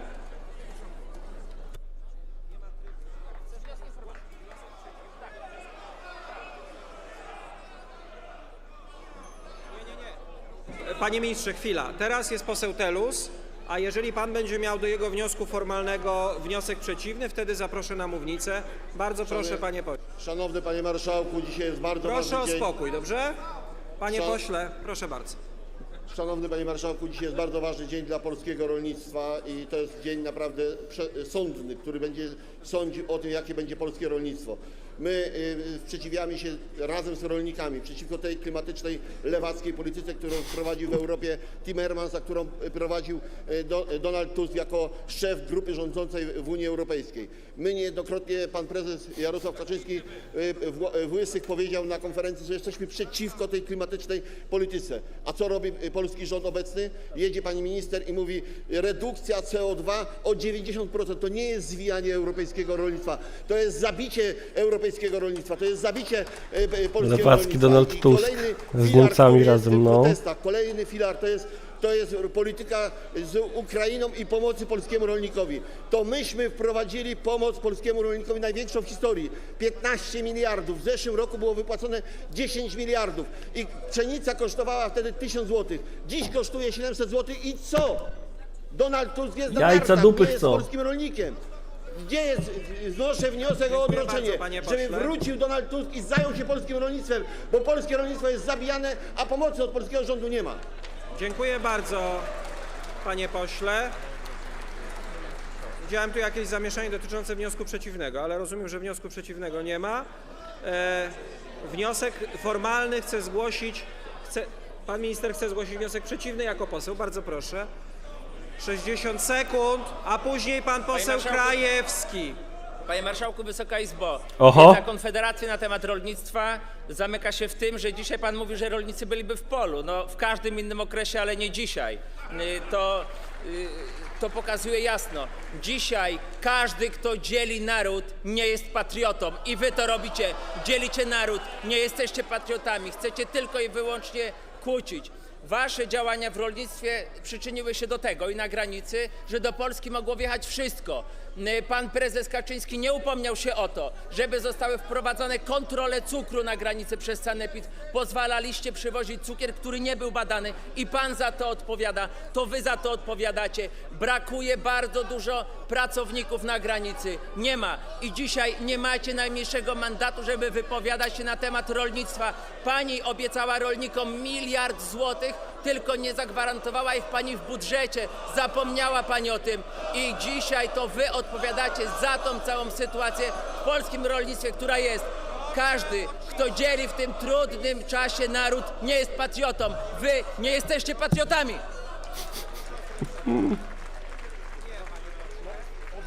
Nie ma takiej możliwości. Drodzy Państwo, są narzędzia formalne, jeżeli chce się przeprowadzać Kurwa, debatę dziwną fryzurę w ma ten sprawach Hołownia. merytorycznych. Nie mam żadnych wątpliwości co do tego, że ten problem, o którym rozmawiamy teraz, jest ważny.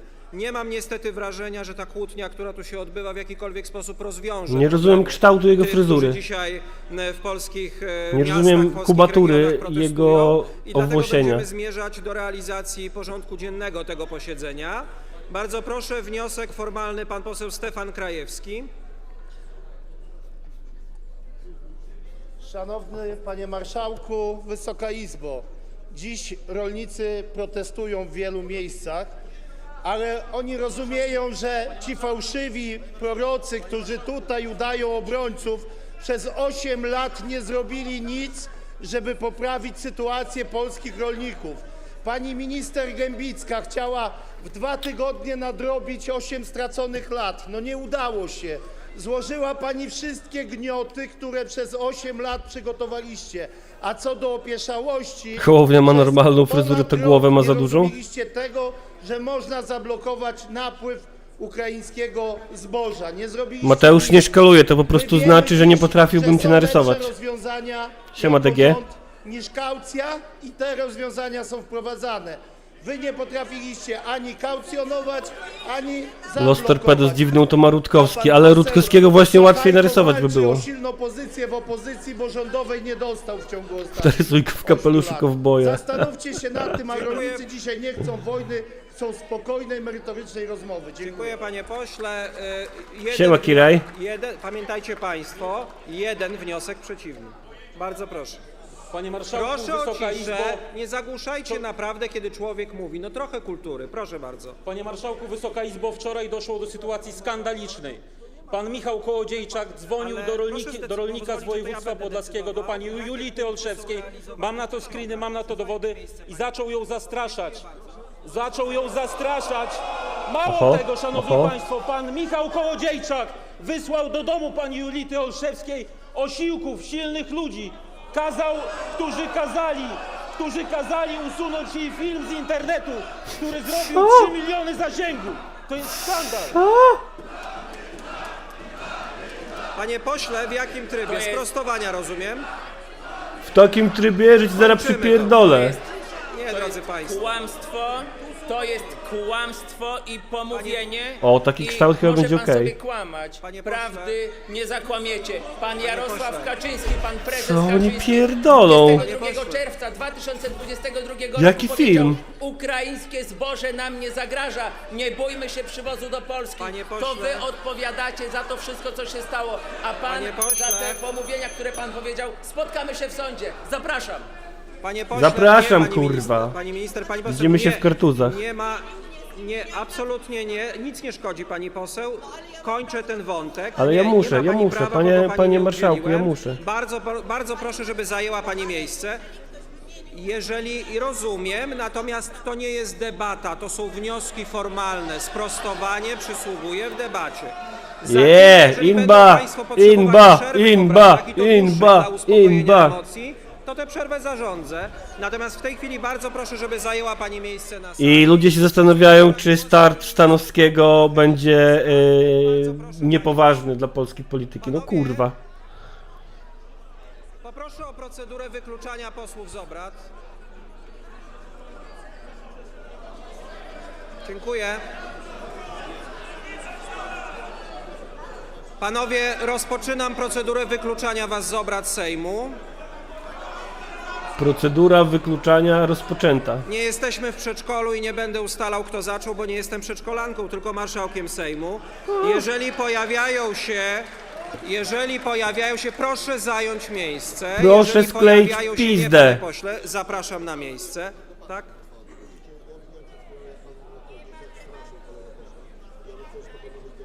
Ja myślę, że powinien pan, absolutnie, jeżeli był pan Zamknąć świadkiem, dupę. tak jeszcze powinien pan ją złożyć na piśmie. Pan poseł Kołodziejczak czuje się pomówiony i powinien zareagować tak samo, wnioskiem do Komisji Etyki Poselskiej. Ten wniosek przez komisję powinien zostać rozpatrzony pilnie, żeby takich spraw między nami nie było. Przepraszam, pani poseł Kwiecie, nie usłyszałem. Dobrze, można złożyć do Komisji Etyki Poselskiej, można złożyć do prokuratury, ale sala sejmowa nie będzie miejscem ani szarpanin, ani bujek, ani wyrzekania sobie, bo to nie jest Fight Club, tylko Sejm Rzeczypospolitej MMA. Polskiej. Dziękuję. Chciała zabrać głos pani minister Paulina Hennig-Kloska w trybie artykułu 186. Bardzo proszę. Panie marszałku, panie posłanki, panowie posłowie, Polakom należy się prawda, bo niestety ponownie są wprowadzani w błąd zarówno przez parlamentarzystów Prawa i Sprawiedliwości, jak i Może mieć screeny z Konfederacji. rozmowy telefonicznej. Polski rząd w Unii Europejskiej faktycznie rozpoczęła się dyskusja na temat nowego celu przejściowego dla celów klimatycznych. Ej, to Ale chyba będzie podobny, co? W miarę. polskiego rządu jest jasne. Będziemy ostro wspierać Polaków, polską gospodarkę, negocjując dla Polski dodatkowe środki finansowe i dodatkowe instrumenty, których wy nie potrafiliście do Polski przywieźć. Mało tego, odblokujemy środki unijne, Kira, ja myślę, które że się tak, po ja prostu myślę, że tak, że jest taka Polakom szansa. należą, które Trochę czekam wyście na to. blokowali. Ale prawdą jest, że polski rząd dzisiaj ma pewien stan prawny, który zastał, od którego zaczyna. Poruszamy się w korytarzu, który został zaakceptowany i przyjęty przez rząd Prawa i Sprawiedliwości. To są dwa cele, do których pan premier Morawiecki i państwo się zobligowaliście, czyli cel redukcji 55% na rok 30 i 100% redukcji na rok 50. Więc my negocjując mamy dokładnie ten korytarz jako możliwość wyjścia. Będziemy twardo negocjować. Dodatkowe Dla polskich środki Polaków przywieziemy finansowe. pieniądze, które pomogą polskiej gospodarce dopasować się do wyzwań klimatycznych. Dziękuję bardzo. Dziękuję bardzo. Drodzy Państwo, powracamy do rozpatrzenia punktu 5. porządku dziennego. Sprawozdanie komisji... wniosek, przepraszam. Był wniosek, pan poseł Telus zgłosił wniosek o odroczenie. Tak, rzeczywiście, przepraszam. Poddajemy ten wniosek pod głosowanie. Kto z pań i panów posłów jest za odroczeniem posiedzenia, zechce podnieść rękę i za nacisnąć przerwą. przycisk. Kto z jest państwa jest za przerwą? Ale pani tęskni, pani poseł. Kto się wstrzymał?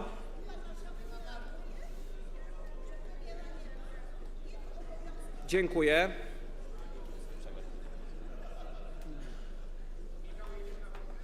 Głosowało 428 posłów, za odroczeniem 190, przeciw 238, nikt się nie wstrzymał. Stwierdzam, że Sejm wniosek odrzucił. Powracamy do rozpatrzenia. Pan premier chce zabrać głos, tak? Bardzo proszę. Pan premier Kosiniak-Kamysz, bardzo proszę. Dziękuję, Joanna, dziękuję. Dziękuję, panie marszałku. Panie marszałku, Wysoka Izbo, sprawa protestów rolników w całej Europie jest sprawą poważną. Tak, nie było w Europie takich protestów nigdy. Może mu Kosiniaka dorysujemy, powody co? protestów rolników również w Polsce. Zaniedbania ostatnich 8 lat są nie do przyjęcia. Brak opłacalności w rolnictwie jest tragiczny. Doprowadziliście polską wieś na skraj bankructwa. I kto za to odpowiada? Kto jest komisarzem rolnictwa w Unii Europejskiej? Janusz Wojciechowski z PiS-u, nominowany przez PiS na tę funkcję. Co Janusz Wojciechowski mówił o Zielonym Ładzie, przeciwko któremu teraz protestujecie, będąc w opozycji? Wypowiedź na Twitterze, gdzie pan komisarz jest bardzo aktywny, z 16 grudnia 2021 roku. Nie, proszę pana, w sprawie rolnictwa to nie ja jadę na fali Unii Europejskiej, to Unia Europejska jedzie na mojej fali. Zielona reforma WPR powstała w Warszawie i nazywała się najpierw programem rolnym PiS. Reforma WPR jest z tym programem w 100% zgodna i bardzo dobra dla polskich rolników. Komisarzem Jest mówiłem, człowiek kto w kurwa Europie, jest. Który zjednoczył wszystkich rolników europejskich i polskich. Jest komisarzem, kurwa, ten i żaden inny nie ma prawa. To Janusz Wojciechowski. Do dymisji. Powracamy do rozpatrzenia punktu 5. porządku dziennego. Sprawozdanie Kultury i Środków Przekazu o poselskim Zgadzam się, Tomasz projekcie Czater, uchwały w powinien być sprawie zakaz korzystania z upamiętnienia- Twittera przez polityków, no? Przepraszam, nie ma takiego trybu, pani poseł, jak ważna sprawa w regulaminie Sejmu. Tak, jak jest debata, Ale ja to muszę. wtedy to jest miejsce Ale ja bym załatwiania bardzo ważnych chciał. spraw. Panie pośle, Chciała. ale oczywiście, a ja panu chętnie odpowiem. Jeżeli pan premier wprowadził opinię publiczną w błąd pana zdaniem, to są media społecznościowe, w których można się do tego odnieść.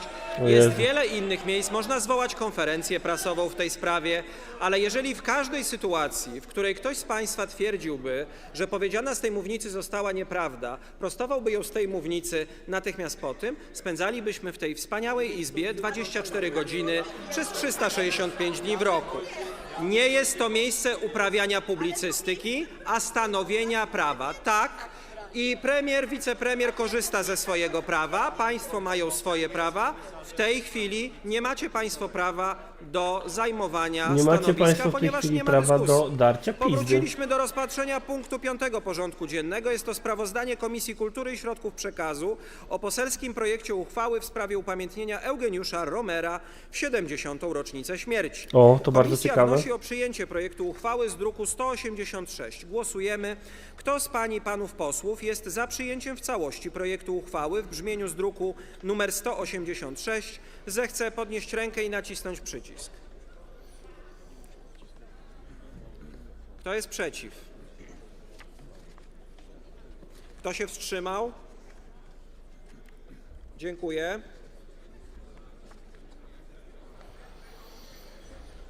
Głosowało 431 posłów, za 431, nikt nie był przeciw, nikt się nie wstrzymał. Stwierdzam, że Sejm podjął uchwałę w sprawie upamiętnienia Eugeniusza Romera w 70. rocznicę śmierci. Świetnie. Powracamy do rozpatrzenia, zgadzam się z tymi brawami, powracamy do rozpatrzenia punktu 3. porządku dziennego, przedstawiony przez Radę Ministrów dokument Stan bezpieczeństwa ruchu drogowego oraz działania realizowane w tym zakresie w 2022 roku wraz ze stanowiskiem Komisji Infrastruktury. Wobec propozycji przyjęcia rządowego dokumentu Stan bezpieczeństwa ruchu drogowego oraz działania realizowane w tym zakresie w 2022 roku, zawartego w druku nr 167, zgłoszono sprzeciw. Pod głosowanie poddam teraz wniosek o jego przyjęcie. Przystępujemy do głosowania. Kto z pań i panów posłów jest za przyjęciem rządowego dokumentu zawartego w druku nr 167, zechce podnieść rękę i nacisnąć przycisk. Kto jest przeciw? Kto się wstrzymał? Dziękuję. A dziękuję, Marku, dziękuję. Głosowało 432 posłów, za 417, przeciw 15, nikt się nie wstrzymał. Stwierdzam, że Sejm przyjął rządowy dokument Stan bezpieczeństwa ruchu drogowego oraz działania realizowane w tym zakresie w 2022 roku. Powracamy do rozpatrzenia punktu 4.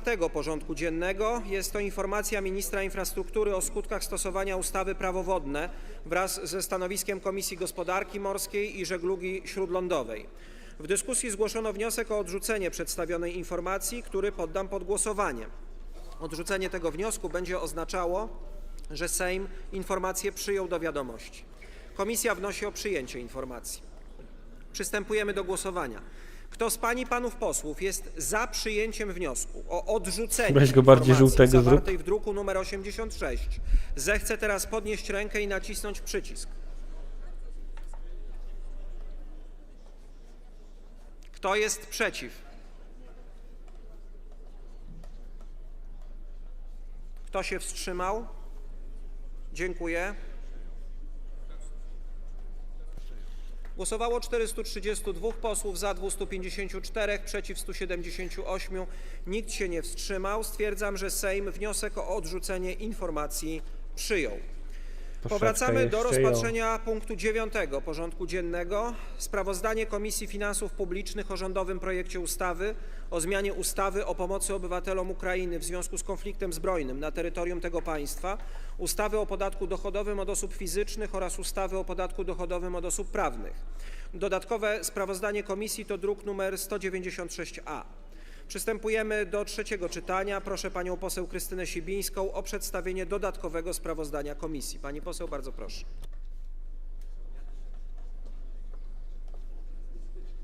Panie Marszałku, Wysoka Izbo. Wysoka Ciżbo. Rzeczywiście podczas drugiego czytania zostały zgłoszone wniosek o odrzucenie i 12 poprawek.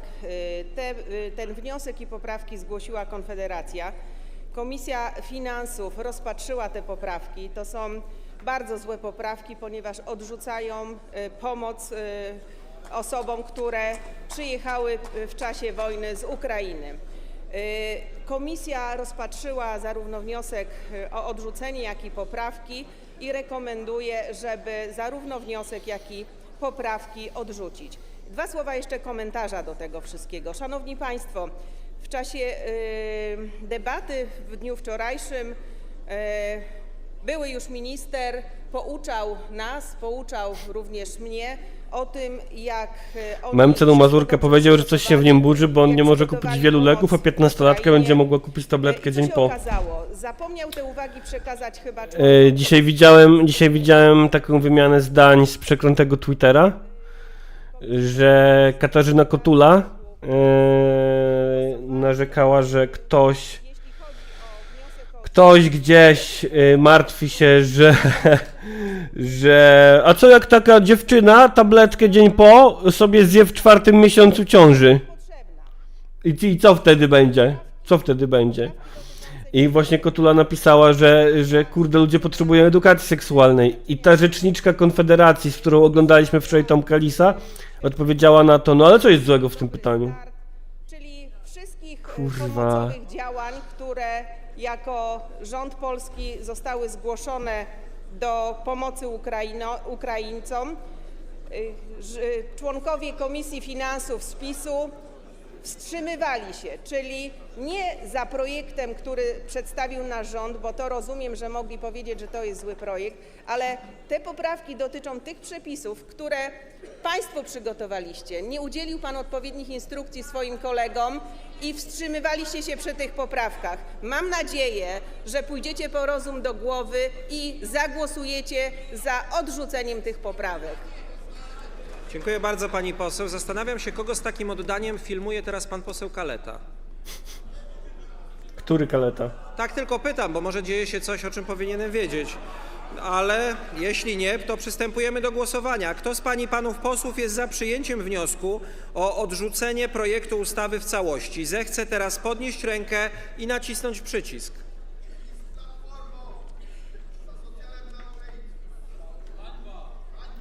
Oj bo. Obawiam się, że ten okrzyk nie robi już w tej Izbie na nikim wrażenia. Kto jest przeciw? Kto się wstrzymał? Dziękuję. Panie pośle, jak będzie pan zabierał głos, to zapraszam na mównicę. A co jak ktoś weźmie apap noc Głosowało rano? 430 posłów, za 15, przeciw 410, wstrzymało się 5. Stwierdzam, że Sejm wniosek odrzucił. Teraz poprawki. Poprawki od 1. do 11 zgłoszone zostały do artykułu 1 projektu ustawy nowelizującej zawierającego zmiany do ustawy o pomocy obywatelom Ukrainy w związku z konfliktem zbrojnym na terytorium tego państwa. W pierwszej poprawce wnioskodawcy proponują skreślić artykuł 26, a komisja wnosi o odrzucenie tej poprawki. Przyjęcie tej poprawki spowoduje bezprzedmiotowość poprawek od 2. do 6. Głosujemy. Kto z pań i panów posłów jest za przyjęciem pierwszej poprawki? Zechce podnieść rękę i nacisnąć przycisk. Może Kto jest zechce, przeciw? a może nie zechce. Grzeczniej. Kto się wstrzymał? Dziękuję. Głosowało 431 posłów, za 15, przeciw 416, nikt się nie wstrzymał. Stwierdzam, że Sejm poprawkę odrzucił. W drugiej poprawce do artykułu 26 ustęp 1 wnioskodawcy proponują skreślić punkt 1. Komisja wnosi o odrzucenie tej poprawki. Głosujemy. Kto z pań i panów posłów jest za przyjęciem drugiej poprawki, zechce podnieść rękę i nacisnąć przycisk. Kto jest przeciw? Kto się wstrzymał? Dziękuję. Głosowało 431 posłów, za 15, przeciw 416, nikt się nie wstrzymał. Stwierdzam, że Sejm poprawkę odrzucił. W trzeciej poprawce do artykułu 26 ustawy, ustęp 1, wnioskodawcy proponują skreślić punkt 2. Komisja wnosi o odrzucenie tej poprawki. Julo, trzymam Kto z pań i kciuki. panów posłów jest za przyjęciem trzeciej poprawki, zechce teraz podnieść rękę i nacisnąć przycisk. Kto jest przeciw? Kto się wstrzymał? Dziękuję. Głosowało 428 posłów, za 15, przeciw 413. Stwierdzam, że Sejm poprawkę odrzucił. W czwartej poprawce do artykułu 26 ustęp 1 wnioskodawcy proponują skreślić punkt 3. Komisja wnosi o odrzucenie tej poprawki. Głosujemy. Kto z pań i panów posłów jest za przyjęciem czwartej poprawki, zechce podnieść rękę i nacisnąć przycisk. Kto jest przeciw? Kto się wstrzymał? Dziękuję. Głosowało 430 posłów, za 15, przeciw 415, nikt się nie wstrzymał. Stwierdzam, że Sejm poprawkę odrzucił. W piątej poprawce do artykułu 26 ustęp 1 wnioskodawcy proponują skreślić punkt 4. Komisja wnosi o odrzucenie tej poprawki. Głosujemy. Kto z pań i panów posłów jest za przyjęciem piątej poprawki, zechce podnieść rękę i nacisnąć przycisk. Kto jest przeciw? Dzięki, Krzysztof. Kto się wstrzymał? Dziękuję. Głosowało 431 posłów, za 14, przeciw 417, nikt się nie wstrzymał. Stwierdzam, że Sejm poprawkę odrzucił. W szóstej poprawce do artykułu 26 ustęp 1 wnioskodawcy proponują skreślić punkt 5. Komisja wnosi o odrzucenie tej poprawki. Głosujemy. Kto z pań i panów posłów jest za przyjęciem szóstej poprawki, zechce podnieść rękę i nacisnąć przycisk. Kto jest przeciw? Kto się wstrzymał? Nie. Nie dopuszczam pytań w czasie tego głosowania. Dlatego, że taka jest decyzja marszałka na podstawie artykułu 182 regulaminu Sejmu. Dziękuję. Nie, zupełnie coś innego. Głosowało 432 posłów, za 15, przeciw 417, nikt się nie wstrzymał. Stwierdzam, że Sejm poprawkę odrzucił. W 7. poprawce wnioskodawcy proponują skreślić artykuł 30. Komisja wnosi o odrzucenie tej poprawki. Przystępujemy do głosowania. Kto z pań i panów posłów jest za przyjęciem 7. poprawki, zechce podnieść rękę i nacisnąć przycisk. Kto jest przeciw? Kto się wstrzymał? Dziękuję. Głosowało 429 posłów, za 14, przeciw 415, nikt się nie wstrzymał. Stwierdzam, że Sejm poprawkę odrzucił. W 8. poprawce wnioskodawcy proponują skreślić artykuł 31. Komisja wnosi o odrzucenie tej poprawki. Głosujemy. Kto z pań i panów posłów jest za przyjęciem 8. poprawki, zechce podnieść rękę i nacisnąć przycisk. Kto jest przeciw? Kto się wstrzymał? Dziękuję. Głosowało 431 posłów, za 16, przeciw 415, nikt się nie wstrzymał. Stwierdzam, że Sejm poprawkę odrzucił. W 9. poprawce wnioskodawcy proponują skreślić artykuł 37. Komisja wnosi o odrzucenie tej poprawki. Głosujemy. Kto z pań i panów posłów jest za przyjęciem 9. poprawki, zechce podnieść rękę i nacisnąć przycisk. Kto jest przeciw? Kto się wstrzymał? Dziękuję. Proszę. Głosowało 428 posłów, za 15, przeciw 413, nikt się nie wstrzymał. Stwierdzam, że Sejm poprawkę odrzucił. Co tam, Wojtek, pytasz Marysia? A słuchaj, oglądamy sobie Sejm. Hołownia coś gada, czekamy na homofobię lejącą się z mównicy sejmowej. I tak to sobie płynie, wiesz, poranek. Zechcę teraz podnieść rękę i nacisnąć przycisk. I tak to sobie płynie, wiesz, poraneczek. A co u ciebie, powiedz? Jakieś aparaty, jakieś testy, coś tam? Głosowało 429 posłów, za 16, przeciw 413, nikt się nie wstrzymał. Stwierdzam, że Sejm poprawkę odrzucił. Jakieś telefony, co tam w telefonach słychać? Co tam w 53, telefonach? a komisja wnosi o odrzucenie tej poprawki. Głosujemy. Pewnie fajne. Kto z pań i panów posłów jest za przyjęciem 11. poprawki, zechce podnieść rękę i nacisnąć przycisk. Kto jest przeciw? Kto się wstrzymał? Dziękuję. Evil Morty. Ty bez kitu jest Głosowało wygląda 430 trochę jak posłów, za Morty. 16, przeciw 414, nikt się nie wstrzymał. Stwierdzam, że Sejm poprawkę odrzucił. W 12. poprawce wnioskodawcy proponują dodać artykuł 4a do ustawy nowelizującej, a komisja wnosi o odrzucenie tej poprawki. Głosujemy. Kto z pań i panów posłów jest za przyjęciem 12. poprawki, zechce teraz podnieść rękę i nacisnąć przycisk. Nie mam w chuju Marysia wcale. Kto się wstrzymał? Bardzo dziękuję. Przeciwnie.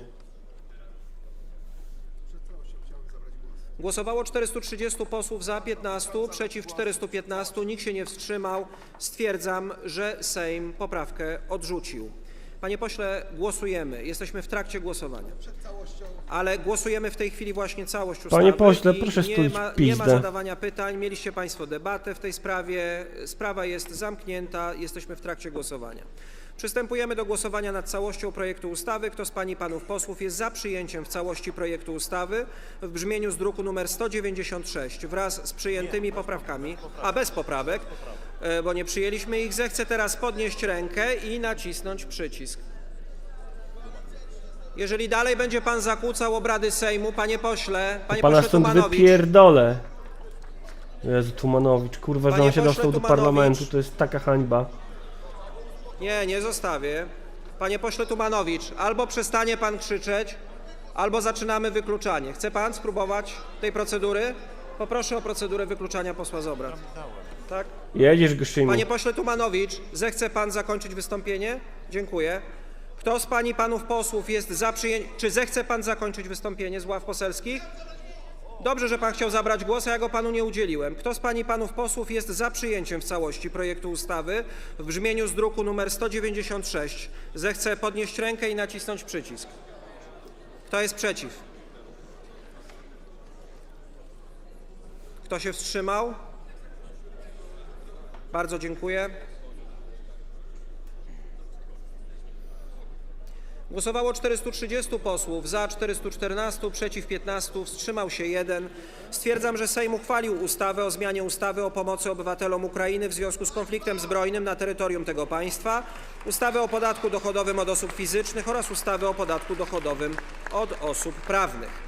Przystępujemy zatem do rozpatrzenia punktu 17 porządku dziennego. Są to zmiany w składach osobowych komisji sejmowych, druk nr 198. Prezydium Sejmu na podstawie artykułu 20 Jak ust. 1 strumieniu Regulaminu bystra Sejmu po woda. zasięgnięciu opinii Konwentu Seniorów przedłożyło wniosek w sprawie zmian w składach osobowych komisji No sejmowych. odstawnie ten Hołownia Czy troszkę ktoś z przypomina pań i panów Atomka. No posłów tak, trochę pragnie tak, zabrać to głos w prawda. sprawie przedstawionych Siema propozycji? Drakana. Nikt się nie zgłasza. A więc przystępujemy do głosowania. Kto z pań i panów posłów jest za przyjęciem wniosku w brzmieniu z druku nr 198, zechce podnieść rękę Uwaga, Lewacki, i Bełko, nacisnąć Drzubrze, zgłaszam przycisk. wniosek formalny o wyjście na szluga. Mogę? Proszę. Kurwa, też bym zajarał szluga, ale się trzymam. Zaksoja, ale ten marszałek jest ostry. Dorota Gardes wstrzymał? szczytuje obecnie. Dziękuję. Tak, Emmet, to jest Głosowało właśnie Tumanowicz. 428 posłów, za 413, nikt Pozdro, nie był Michał przeciw, Kozłowski. wstrzymało się 15. Stwierdzam, że Sejm podjął uchwałę w sprawie zmian w składach osobowych komisji sejmowych. Przystępujemy, drodzy Państwo, do rozpatrzenia punktu 13 porządku dziennego. Jest to pierwsze czytanie obywatelskiego projektu ustawy Tak dla rodziny, nie dla gender, druk numer 25. Proszę przedstawiciela Komitetu Inicjatywy Ustawodawczej, pana Marka Jurka, o przedstawienie uzasadnienia O ja projektu pierdolę, ustawy. Marek Jurek, ja pierdolę, ty. Jest pan przedstawiciel wnioskodawców? Jest, O zapraszam. kurwa, zaczyna się. Trigger warning, homofobia.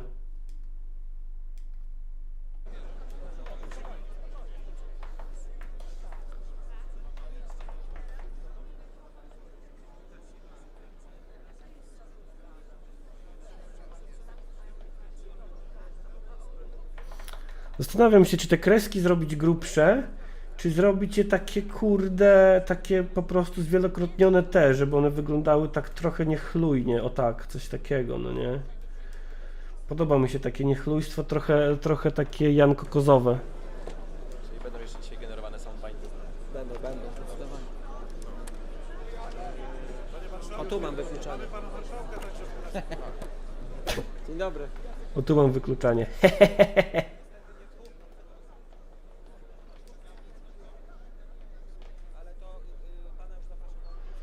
Marszałek nie może być niechlujny.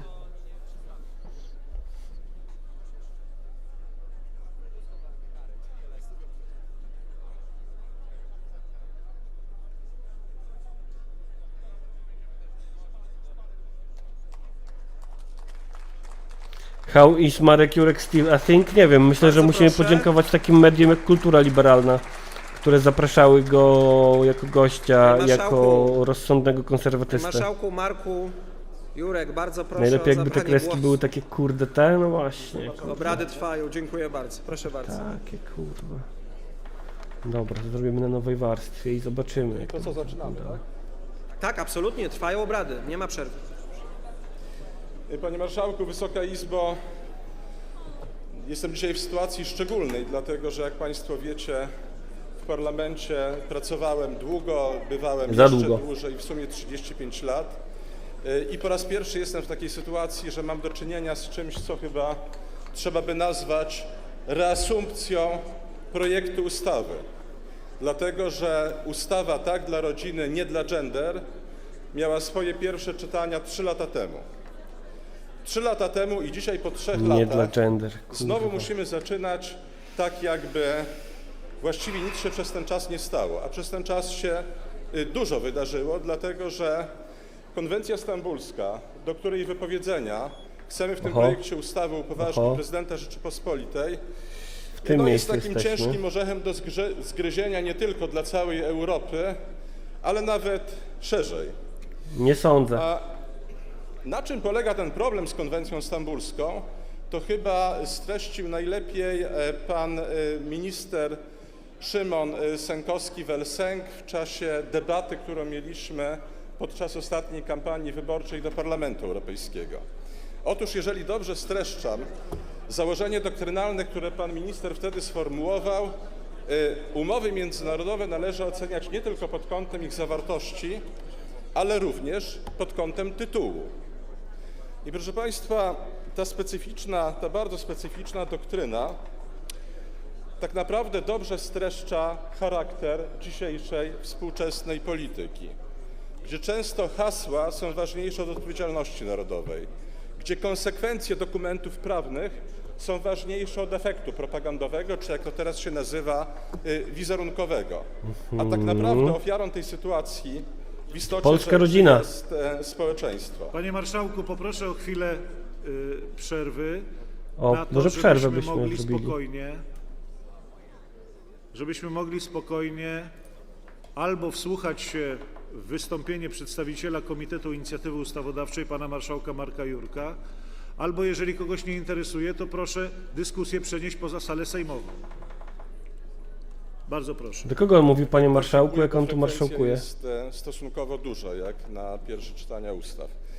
Proszę Państwa, ja mogę dzisiaj w imieniu Polek i Polaków, którzy w bardzo trudnym czasie, bo to był COVID, wszystko było zamknięte, te 150 000 podpisów, które zebraliśmy, to było praktycznie od domu do domu. Wtedy nie było forów. Wtedy nie Kurwa, było był COVID i łaziliście od domu do domu, gnoju jebany? Odpowiedzialności Polaków, którzy uważają, że ten dokument Ja międzynarodowy pierdolę. tworzy bardzo poważne zagrożenie i dla suwerenności Rzeczypospolitej, jako najważniejszej wartości politycznej, ale również dla zagrożenia wychowania dzieci w każdej polskiej rodzinie. I otóż w imieniu tych wszystkich Polaków, którzy włożyli swój czas, swoje serce w to, żeby te podpisy zebrać, żeby dzisiaj Państwu ten projekt po raz wtóry przedstawić, chcę zaapelować do Państwa, żebyście wysłuchali tych racji, żebyście Państwo przeczytali raz jeszcze uzasadnienie projektu ustawy. Ciekawe, jak to jest się czuć z tym, że gadasz, a to i tak poleci do kosza. I nie kierowali No, ale się to sobie hasłami, pogadasz, to twoje, nie no. kierowali się Chłop se lubi interesami pogadać. partyjnymi, nie kierowali się względami wizerunkowymi czy taktycznymi, tylko naprawdę, żebyście się kierowali odpowiedzialnością narodową, odpowiedzialnością Dlaczego za narodową? tych, za których odpowiadacie, bo każdy z was z osobna przyjął odpowiedzialność za każdy polski dom, a nie odpowiedzialność przed bossami partyjnymi. Ale dlaczego I o tym narodową? właściwie codziennie przypominając albo czytając to ślubowanie poselskie, które każdy z pań i panów składał, powinniśmy sobie przypominać. Moja żona, która tutaj jest, często mi mówi, że obserwując moją pracę parlamentarną przez te wszystkie lata, widziała, jak bardzo trudno czasami przekonać ludzi, a ze wzruszeniem, ze szczególnym wzruszeniem wspomina przemówienie jednego z posłów akcji wyborczej Solidarność, któremu udało się zawrócić ustawę promującą hazard. To już było prawie gotowe. Państwo wiecie, jak działa lobby hazardowe. To już było prawie gotowe. I jedno przemówienie, które wstrząsnęło sumieniami, zmusiło Izbę do refleksji nad tym, co się naprawdę uchwala. Więc pozwólcie Państwo teraz, że krótko powtórzę najważniejsze motywy, dla których chcemy upoważnić prezydenta Rzeczypospolitej do wypowiedzenia konwencji stambulskiej i dla których oczekujemy, a właściwie... Czyli o to chodzi w uchwale, w ustawie nie dla gender, żeby wyjebać konwencję stambulską do kosza. Świetnie, kurwa, świetnie. Podjęcia przez rząd prac nad przedstawieniem na forum europejskim Międzynarodowej Konwencji Praw Rodziny. Więc proszę Państwa, po kolei. Nie chcemy przewidzianego w artykule 12 tej konwencji administracyjnego wykorzeniania tradycji i stereotypowych ról mężczyzn i kobiet. Bo proszę Państwa, owszem, bywają złe stereotypy mężczyzny, bywają złe stereotypy kobiety, tylko dzisiaj w całej Europie żyjemy, w całym świecie zachodnim, żyjemy w sytuacji, kiedy macierzyństwo jest traktowane jako taka stereotypowa, przecież niekonieczna rola kobiety, nawet jeżeli nosi dziecko, i w której, proszę Państwa, wierność małżeńska jest traktowana też jako stereotypowa rola mężczyzny i kobiety w małżeństwie. A gdyby Państwa to pojęcie wierności małżeńskiej dotyczyło, to przypomnę, że na poziomie prawa cywilnego... Ja przypomnę, że konserwatyści zdradzają żony. W kodeksie cywilnym jako wzajemne zobowiązanie małżonków, a nie jako stereotypowa rola, którą narzuciła kultura, jak to się teraz nazywa, związkom otwartym. Nie, to są fundamenty naszej kultury, których trzeba bronić. To czemu zdradzacie żony? Nie chcemy również Nie chcemy również przewidzianego w artykule 14 Dlaczego nikt w ogóle nie odpowie na to w ten sposób? Konserwatyści zdradzają żony, nie kurwa. chcemy wdrażania młodych dziewcząt, młodych chłopców do tak zwanych niestereotypowych ról płciowych. Dlaczego? Chcemy uszanowania tożsamości każdego młodego człowieka. Że przynajmniej nie będą zdradzali Chcemy, żon. żeby wychowywano tak, jak nas wychowano, bo w takim społeczeństwie byliśmy zdolni do walki o wolność. Julo, i wspomnę do tylko odwrócenia pewnego właśnie rapera z tylko Podlasia, on śpiewał o historii Marku naszej Jurku. ojczyzny, Kojarzę. historii Europy. Nie zgadzamy się na to, żeby Polska musiała spowiadać się przed Międzynarodowym Komitetem Grevio z naszej polityki.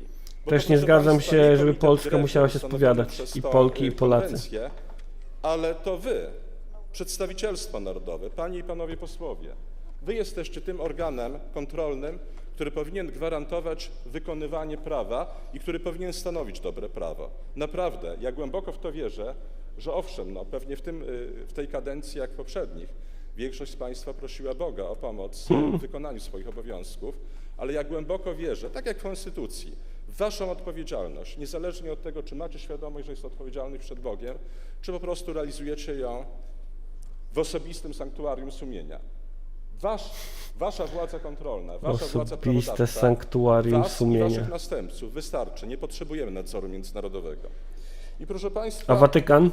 nie zgadzamy się na unieważnianie wychowawczych praw rodziny, na zawieszanie praw obywatelskich, na zawieszanie najbardziej podstawowych swobód należnych rodzinie, które może być konsekwencją artykułu 4 tej konwencji, który mówi, że właściwie wszystko, że nic, co zostanie zrobione w jej imię, nie może być traktowane jako dyskryminacja. Że Ale to wszystko, jest, co kurwa, będzie oszołom. zrobione Ja w celu pierdolę. wykonywania założeń tej konwencji jest dozwolone prawem. Nawet gdyby prowadziło do naruszania wychowawczych praw rodziny, oczywiście potwierdzonych w naszej Konstytucji, ale potwierdzonych w Karcie Praw Podstawowych Unii Europejskiej, w wielu dokumentach międzynarodowych. Powodzenia, Emmet. Nawet w najbardziej, proszę państwa, zideologizowanych dokumentach przebija się to echo naturalnego porządku, że za wychowanie rodziców odpowiadają przede wszystkim dzieci. I proszę państwa, piętnujemy również obłudę tego dokumentu, widoczną szczególnie w artykule 17. Ja państwu przypomnę, że artykuł 12 Genderowej Konwencji Stambulskiej. Genderowa konwencja o tym, stambulska. że Ja należy wykorzeniać pierdolę. tradycje, Dlaczego w należy ogóle można zastosować mówić takie rzeczy edukację publicznie? publiczną, wykorzenianie tradycji. A co mówi artykuł 17? Mówi, że najbardziej Że w polskim parlamencie to pominę. nacechowanych pogardą, wykorzystywaniem seksu dla przemocy, wzorów społecznych obecnych w kulturze masowej, ich nie należy wykorzeniać. Bo to jest element wolnego społeczeństwa. Należy tylko przygotować dzieci, żeby sobie z tymi najbardziej patologicznymi wzorami radziły. Jeżeli państwo nie wierzycie, zachęcam, sięgnijcie do swoich notebooków, znajdźcie konwencję stambulską. Tym, którzy w tej chwili nie mają tego instrumentu, ja zacytuję dokładnie. Artykuł 17 zobowiązuje do uczenia dzieci radzenia sobie w środowisku informacyjnym i komunikacyjnym, zapewniającym dostęp do poniżających treści o charakterze seksualnym lub brutalnym. Nie, proszę państwa. Jeżeli coś trzeba wykorzenić z życia społecznego, jeżeli gdzieś są właśnie granice wolności, Marek Jurek zdelegalizuje pornografię. to właśnie te patologiczne wzory, które tu Powodzenia. są wymienione jako coś, w czym należy uczyć, poruszać się dzieci. Powtórzę jeszcze raz, proszę państwa, dosłownie pośród wzorów zawierających poniżające treści o charakterze seksualnym lub brutalnym. Ktoś, proszę państwa, może mieć wątpliwości, czy właściwie co z tego wynika, że należy nauczyć poruszać się. W różnych niebezpiecznych sytuacjach należy poruszać się. Ale proszę państwo wiecie, jeżeli, proszę państwa, z faktu, że jeżeli dwoje młodych ludzi nieodpowiedzialnie, licealistów w drugiej klasie albo w pierwszej, jak się wcześniej urodzili, jeżeli dwoje młodych ludzi zacznie wcześniej współżycie seksualne i nie podlega to karze w kodeksie karnym, jeżeli, proszę państwa, dzisiaj premierowi przyszło do głowy, Zdelegalizuje żeby seks z tego nastolatków wyprowadzać wniosek, że należy 15-latkom i pornografię. udostępniać całkowicie anonimowe zakupywanie środków wczesnoporonnych, to jeszcze pewnie sponsorowane. I to nie tylko, jeszcze panie pewnie pośle, tak, dziewczętom, bo to kurwa. również chłopakom, którzy mogą na drugi dzień przyjść do dziewczyny i powiedzieć: weź, przecież można i nie będzie żadnego kłopotu. Premier pozwolił. Proszę państwa, jeżeli z tego faktu, że kodeks karny zawiera taki immunitet, że prawo karne nie sięga, wyprowadza się wniosek, no skoro to nie jest karalne, to należy udostępniać instrumenty pozbycia się dziecka. To bardzo łatwo z tego przepisu Ja wyprowadzać wniosek, pierdolę, że tak, że w wolnym kurwa, społeczeństwie gdzie ja żyję, nasze w dzieci którym po prostu roku? Wystarczy przeuczyć i niech obracają się pośród poniżających treści kultury masowej o charakterze seksualnym lub brutalnym. Tutaj, Kurwa, proszę zdelegalizujesz państwa, pornografię internetową konwencja ustawą? No nie zobowiązuje do zdelegalizujesz, zdecydowanych debilu. działań administracji. Nie. Ona zobowiązuje do dialogu z nadawcami, do tłumaczenia im, że może tych treści, jak one się nazywają, treści o charakterze, poniżających treści o charakterze seksualnym i brutalnym, może trochę mniej, może trochę łagodne. Tutaj nagle konwencja zawiesza swój rygoryzm. I proszę państwa, dodam na koniec, biorąc to wszystko pod uwagę, już nie postulujemy, tylko domagamy się w imieniu Polaków, którzy nas upoważnili, domagamy się w imię artykułu 72 naszej Konstytucji, który zawiera najmocniejsze sformułowanie praw rodziny, do działań zapobiegających demoralizacji w edukacji publicznej. Dlatego, że powtórzę jeszcze raz, 72 artykuł nie mówi o tym, że każda rodzina czy każdy obywatel może postulować, zwracać się do władz publicznych, żeby temu zapobiec. 72 artykuł Konstytucji mówi, że każda Polka, każdy Polak, każda polska rodzina ma prawo żądać takich działań administracji publicznej i każdego innego organu władzy. I naprawdę, proszę państwa, przypominamy o odpowiedzialności, uwolnijcie Polskę, a przynajmniej pozwólcie prezydentowi Od uwolnić genderyzmu. Polskę od rygorów tego destrukcyjnego dokumentu. Proszę państwa, wiemy, że często najgorsze treści można ładnie opakować. Ja nie mówię tylko o nazwach. Nie tylko chodzi o to, że można im dodać nazwę. Rzeczywiście często bardzo złe treści można opatrzyć bardzo racjonalnymi przepisami. I wtedy co z nimi robić? No, proszę państwa, po prostu implementować. Po prostu implementować. My proponujemy wszystkim Narodowy Pakt przeciwko przemocy domowej. Po prostu jeżeli znajdujemy w jakimkolwiek innym ustawodawstwie wzór dobrej praktyki ustawodawczej, to ją wprowadzajmy do polskiego prawa. I tak samo z tą konwencją. I powiem państwu więcej. Ja proponuję, żeby w tej ustawie, która zawiera ten podwójny wniosek, upoważnienie prezydenta Rzeczypospolitej do wypowiedzenia konwencji stambulskiej i zobowiązanie władz Rzeczypospolitej do prac nad zawarciem... Kalosz nadęty. Przecież to jest pół godziny pierdolenia, żeby powiedzieć, że ta lewica to chce jeść ostre chipsy, twerkować i te czynności, te czynności seksualne i w ogóle kłamie. Dzień dobry, Kaloszu. Oczywiście służą walce z przemocą domową. No bo to jest naturalny obowiązek, one wszystkie są w polskim prawie. Były przed tą konwencją, państwo wiecie o tym dobrze, bo ta konwencja obowiązywała zarządów pani premier Kopacz, zarządów pani premier Szydło, zarządów pana premiera Morawieckiego, wcześniej nie obowiązywała. Państwo wiecie, że państwo polskie nie zezwalało wtedy, jak żadne państwo europejskie, większość państw europejskich, dlatego że wtedy, kiedy Polska ratyfikowała tę konwencję, większość państw Unii Europejskiej jeszcze jej nie ratyfikowała. I państwo wiecie dobrze, że żadne z tych państw nie zezwalało na żadną przemoc domową. Ale jeżeli w tej konwencji, czy w jakimkolwiek innym dokumencie znajdziecie państwo dobre wzory prawne, po prostu można implementować do kodeksu karnego, do kodeksu cywilnego, do wszystkich innych ustaw. Ale ta konwencja powinna być wypowiedziana. To oczywiście nie jest w mocy Sejmu Rzeczypospolitej, natomiast państwo tylko możecie upoważnić prezydenta do podjęcia takich kroków. I o to byśmy bardzo prosili. Powtórzę jeszcze raz. Jeżeli, a mam nadzieję, że to państwo zrobicie, że nie będzie tak jak w Sejmie poprzedniej kadencji, że komisje, do których skierowano tą ustawę, nie zebrały się ani razu przez 3 lata. Więc mam nadzieję, że teraz nad tą ustawą będziemy pracować w komisjach. I proszę Państwa, mówię to bardzo stanowczo. Każdy racjonalny Julo, wniosek nie o to, przejdzie. żeby PiS ustawy też nie chce, dlatego zamroził ten obywatelski projekt ustawy i dlatego Szymek to odmroził, żeby w bo tej ustawie musi. pomieścić jeszcze jakieś potrzebne zmiany, które rzeczywiście chronią kobietę, dziecko, Myślę, że tak, męża, no.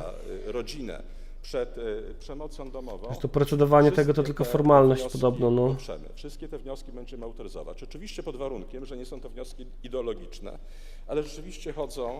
ale rzeczywiście służą ochronie najsłabszych. Natomiast, proszę Państwa, druga część konwencji. My oczywiście w czasach... Inaczej zrobimy, kurwa, Druga inaczej. część ustawy. My oczywiście w czasach tego dramatycznego kryzysu naszej cywilizacji, który widzimy w bardzo wielu krajach na świecie, kryzys rodziny, kryzys związków społecznych, kryzys demograficzny. My nie mamy monopolu na te wartości, o których tutaj mówię. Co więcej, my tak naprawdę wcale najbardziej nie przeciwstawiliśmy się tej konwencji. My byliśmy prymusem Europy. Ratyfikowaliśmy ją jeszcze, kiedy większość państw Unii Europejskiej jej nie ratyfikowała. Ty, no Ale przejebane. proszę Państwa, to, co najlepszego możemy zrobić dla społeczności międzynarodowej w tej sprawie, to promować wartości naszej cywilizacji. I chcemy, żeby to zawierała Międzynarodowa Konwencja Praw Rodziny, w pierwszym rzędzie adresowana do tych państw Unii Europejskiej, ale nie tylko Unii Europejskiej, bo to jest konferencja Rady Europy. Konwencji nie przyjęła Armenia, konwencji nie przyjął Izrael 1,5 roku temu, odmawiając... Izrael najbardziej jej moralne państwo przyjęcia. świata, jak wiemy. Ale oczywiście konwencji nie przyjęły wszystkie państwa wyszehradzkie poza nami. Jesteśmy jedynym państwem czworokątu wyszehradzkiego, który przyjął tę konwencję. Senat Republiki Czeskiej odrzucił ją miesiąc temu, znaczy w ciągu ostatniego miesiąca. Więc proszę Państwa, w pierwszym rzędzie adresując ten postulat do tych państw, powinniśmy zaproponować Międzynarodową Konwencję Praw Rodziny. Czas, żeby ojczyzna świętego Jana Pawła II prowadziła samodzielną politykę praw człowieka, żeby brała udział w definiowaniu naturalnych praw ludzkich, żeby nie groziło nam to, że pod hasłem praw człowieka, prawa ludzi będą zagrożone. Oczywiście tu też nie jesteśmy w punkcie zerowym, tak jak z tą reasumpcją, dlatego że również 3 lata temu, wtedy kiedy, nawet dłużej, wtedy kiedy zaczynaliśmy zbierać te podpisy, pan premier Mateusz Morawiecki skierował do Ministerstwa Spraw Zagranicznych polecenie podjęcia prac nad przygotowaniem takiego dokumentu jak Międzynarodowa Konwencja Praw Rodziny.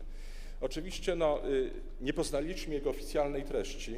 Wnioskodawcy tego projektu swój projekt Międzynarodowej Konwencji przedstawili, ale myślę, że tamta deklaracja, tamto polecenie wydane organowi kierowniczemu polskiej dyplomacji stanowi dostateczne zobowiązanie społeczne, żeby mu teraz wreszcie zadośćuczynić, przynajmniej w głosowaniu, kierując ten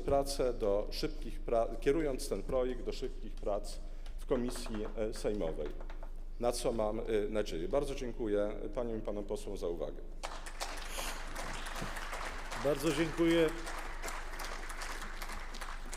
Bardzo dziękuję przedstawicielowi wnioskodawcy. Chciałem w naszym imieniu wspólnym, Szanowni Państwo, przywitać gości, którzy zasiadają na galerii. Są to uczniowie z klasy 5 Szkoły Podstawowej z oddziałami integracyjnymi i oddziałami dwujęzycznymi numer 211 imienia Janusza Korczaka, którzy przybyli na zaproszenie pana posła Michała Kobosko. Witamy bardzo serdecznie. Kobosko to na niego głosował Jakub Żulczyk. Naszego porządku. Bo to jego kolega. W dyskusji nad tym punktem porządku dziennego wysłuchać 10-minutowych oświadczeń w imieniu klubów i 5-minutowego oświadczenia w imieniu koła. Otwieram dyskusję i jako pierwsza głos zabierze pani poseł Anna Milczanowska, Prawo i Sprawiedliwość. Dziękuję bardzo, panie marszałku, Wysoka Izbo. Panie marszałku, przedstawicielu Komitetu Inicjatywy Ustawodawczej, w imieniu poselskiego Klubu Prawa i Sprawiedliwości pragnę przedstawić stanowisko w sprawie obywatelskiego projektu ustawy Tak dla rodziny, nie dla gender, druk nr 25.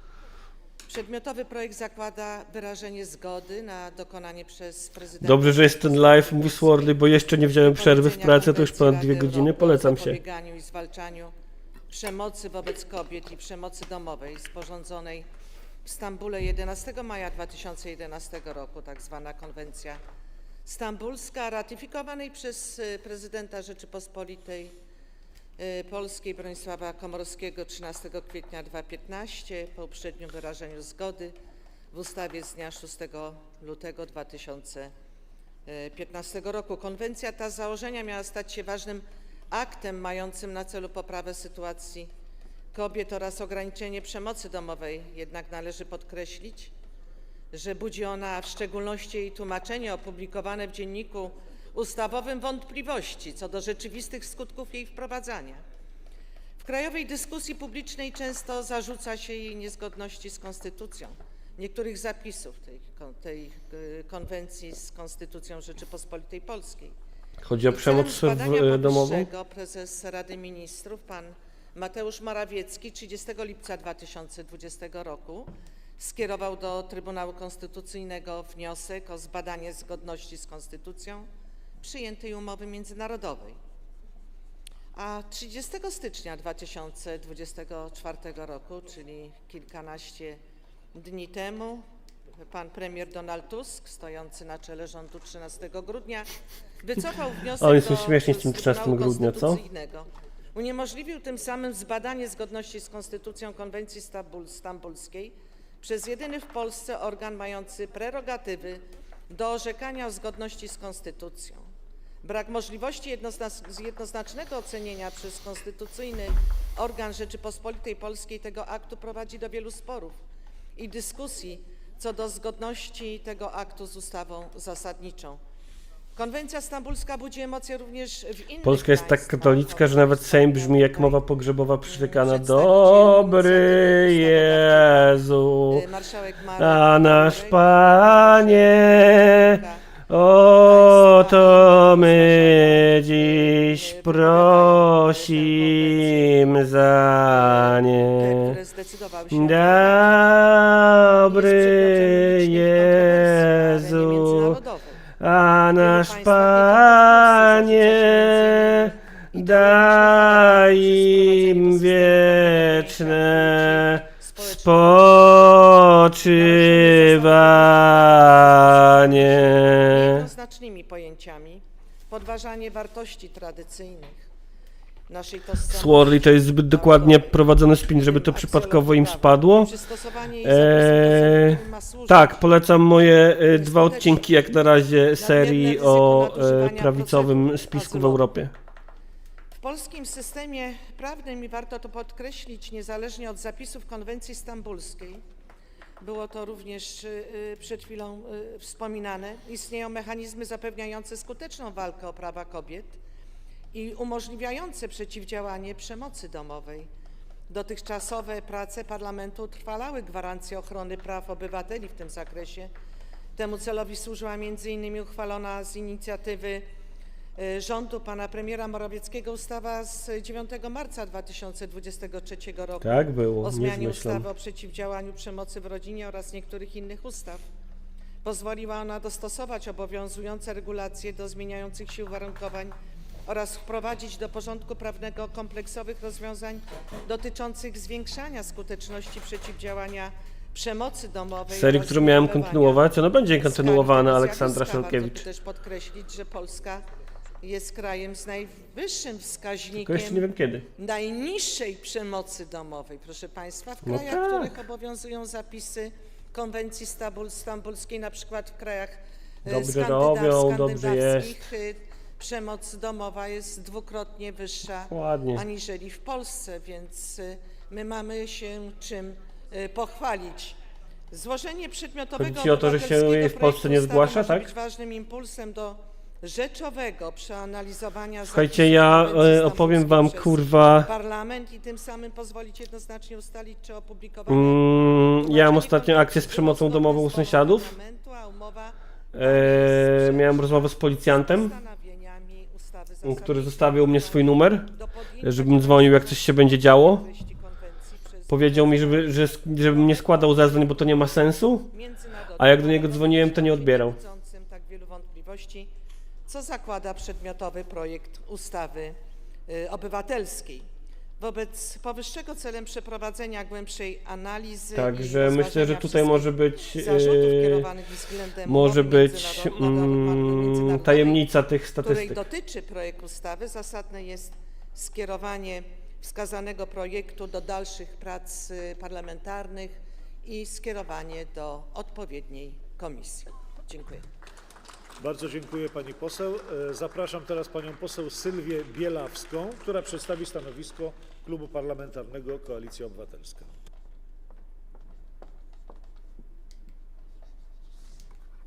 Panie Marszałku, Wysoka Izbo, mam ogromną przyjemność przedstawić w imieniu Klubu Koalicji Obywatelskiej stanowiska odnośnie obywatelskiego projektu ustawy Tak dla rodziny, nie dla gender, druk nr To nawet nie był 25, dzielnicowy, Julo, wiesz, to dotyczy był, zgody kurde, na właśnie nie wypowiedzenie pamiętam z jakiej on był przez policji, prezydenta ale to nie był Rzeczypospolitej dzielnicowy. Polskiej, że Konwencji Rady Europy o zapobieganiu i zwalczaniu przemocy wobec kobiet i przemocy domowej, zwanej Konwencją Stambulską, oraz utworzenia zespołu do spraw opracowania założeń Międzynarodowej Konwencji o prawach rodziny. Projekt ten, tak jak powiedział przed chwilą ustawodawca, wpłynął do Sejmu 28 grudnia 2020 roku, a w jego przygotowanie zaangażowane były Chrześcijański Kongres Społeczny Marka Jurka oraz Chrześcijańska Instytut Unia na Rzecz Jedności. Kultury Prawnej Ordo Juris. Pod projektem ustawy udało się zebrać właśnie, kurwa. 150 000 podpisów obywateli. I choć projekt ten został wniesiony w poprzedniej kadencji Sejmu, nie został rozpatrzony, a zatem to na nas spoczywa obowiązek legislacyjny. Cała historia jednak ma początek w maju 2020 roku, kiedy to ówczesny wiceminister Marcin Romanowski informuje na Twitterze, że konwencja stambulska to, pozwolicie Państwo, że Gówno. zacytuję, ideologiczny koń trojański, który jest neomarksistowskim manifestem sprzecznym z podstawowymi wartościami naszej kultury prawnej. Od tego momentu politycy prawicy dosłownie prześcigają się w różnorodnych pomysłach, jak wypowiedzieć tę konwencję. Wtóruje im niestety prezydent Andrzej Duda, który otwarcie deklaruje sprzeciw wobec zapisów konwencji, stwierdzając, że jest ona niepotrzebnym manifestem ruchów feministycznych. Z tego też powodu 30 lipca 2020 roku premier Mateusz Morawiecki zdecydował o skierowaniu wniosku do Trybunału Konstytucyjnego o zbadanie zgodności konwencji stambulskiej z Konstytucją Rzeczypospolitej Polskiej, powołując się na opinię, cytuję, iż godzi ona w nasz porządek prawny i ma ideologiczne podłoże.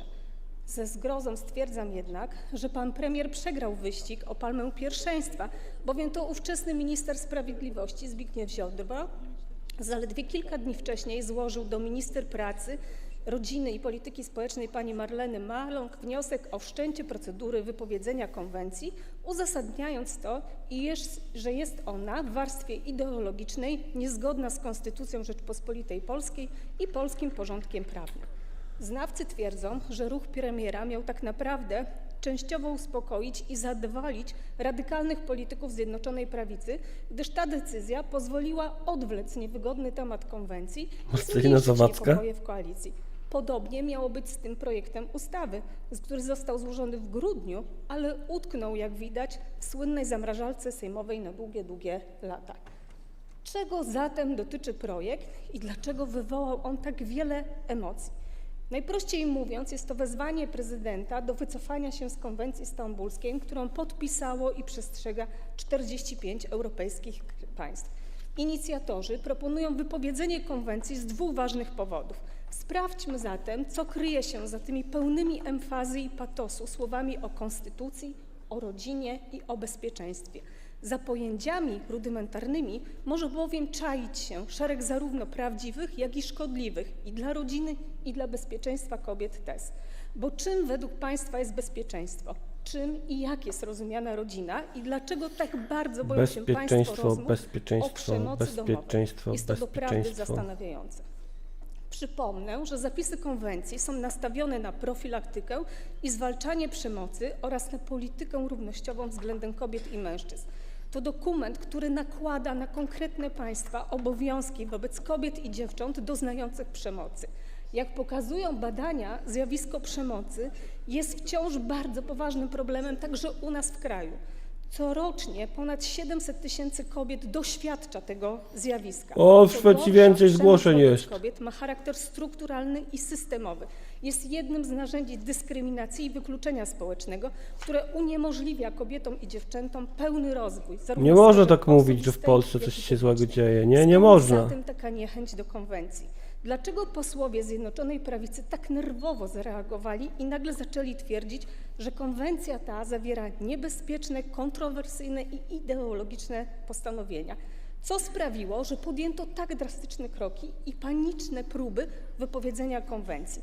Stawiam tezę, że przyczyną tego zachowania jest dostrzeżenie w konwencji jednego terminu, który rzekomo podważa prawa przysługujące rodzinom.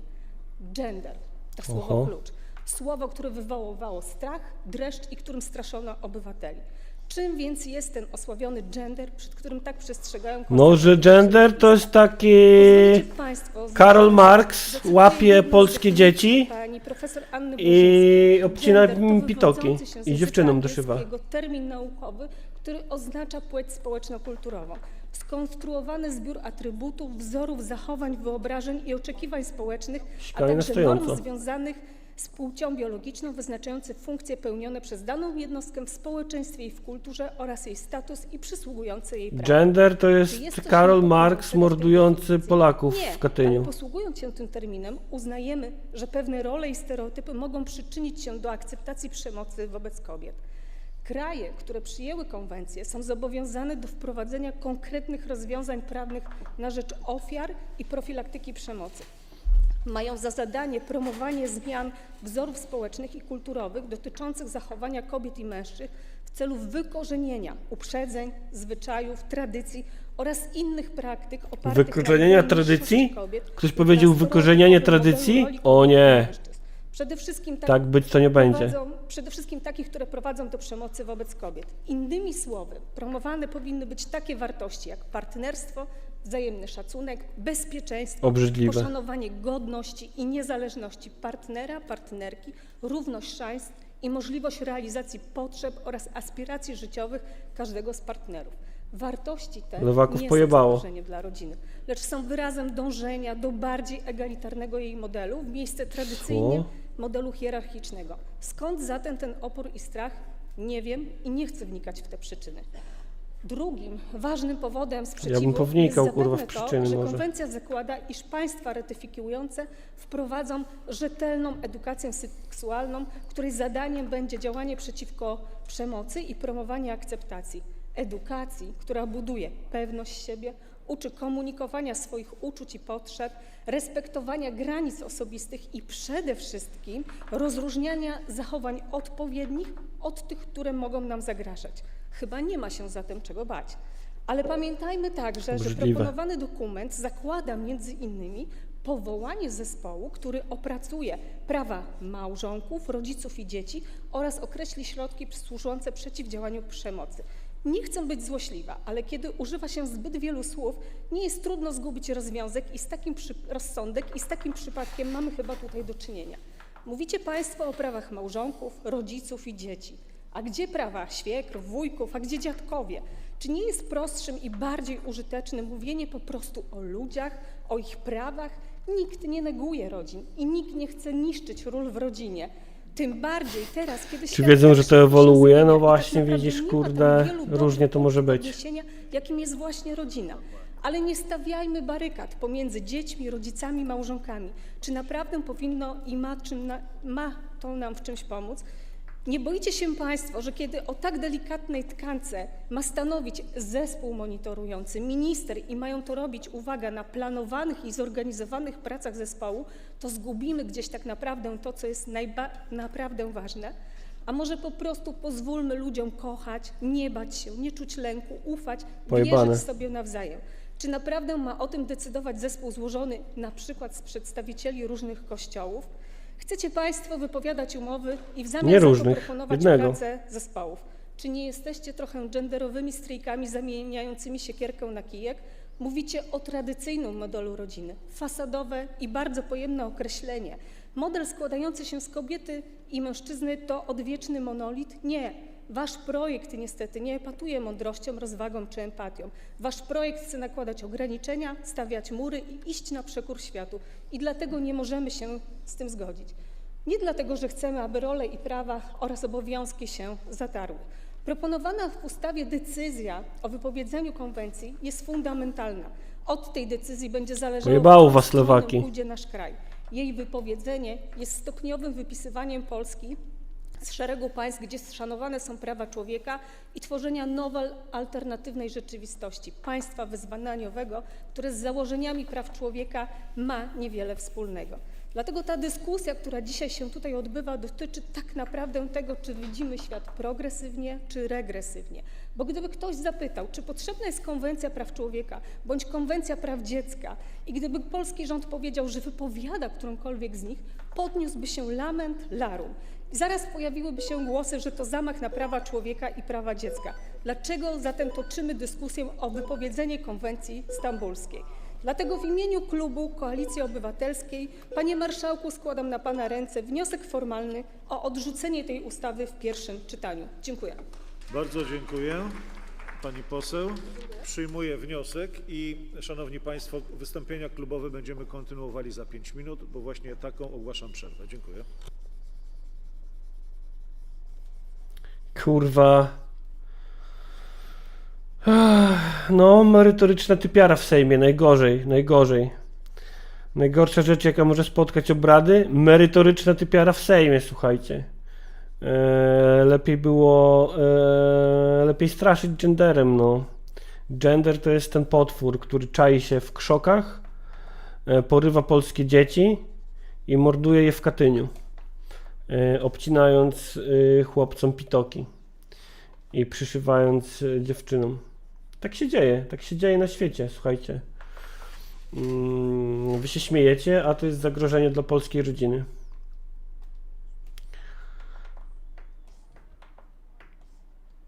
Gdzie Szymek z punchline'ami? No właśnie, Szymek bierze tylko, wiesz, te najbardziej widowiskowe momenty, no nie? A merytoryczne, no je drugie śniadanie pewnie teraz. Dobry Jezu, a nasz Panie, o, ra, ra, ra, ra, ra, ra, ra.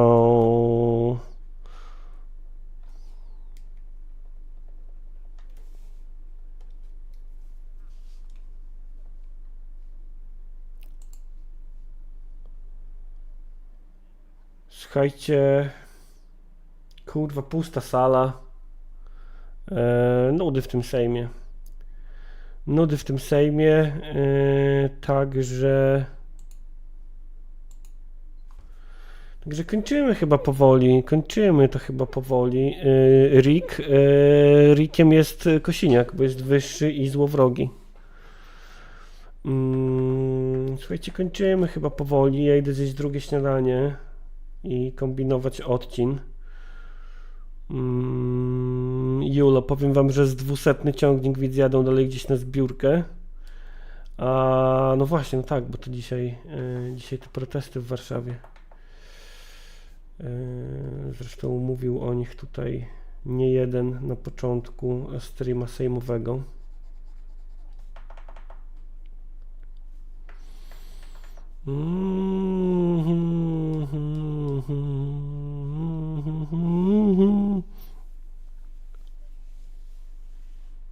Siema Lew Janowicz, siema. Dziękuję, Ewa. Marysia, czy zobaczę Instagrama? No, zaraz zobaczę.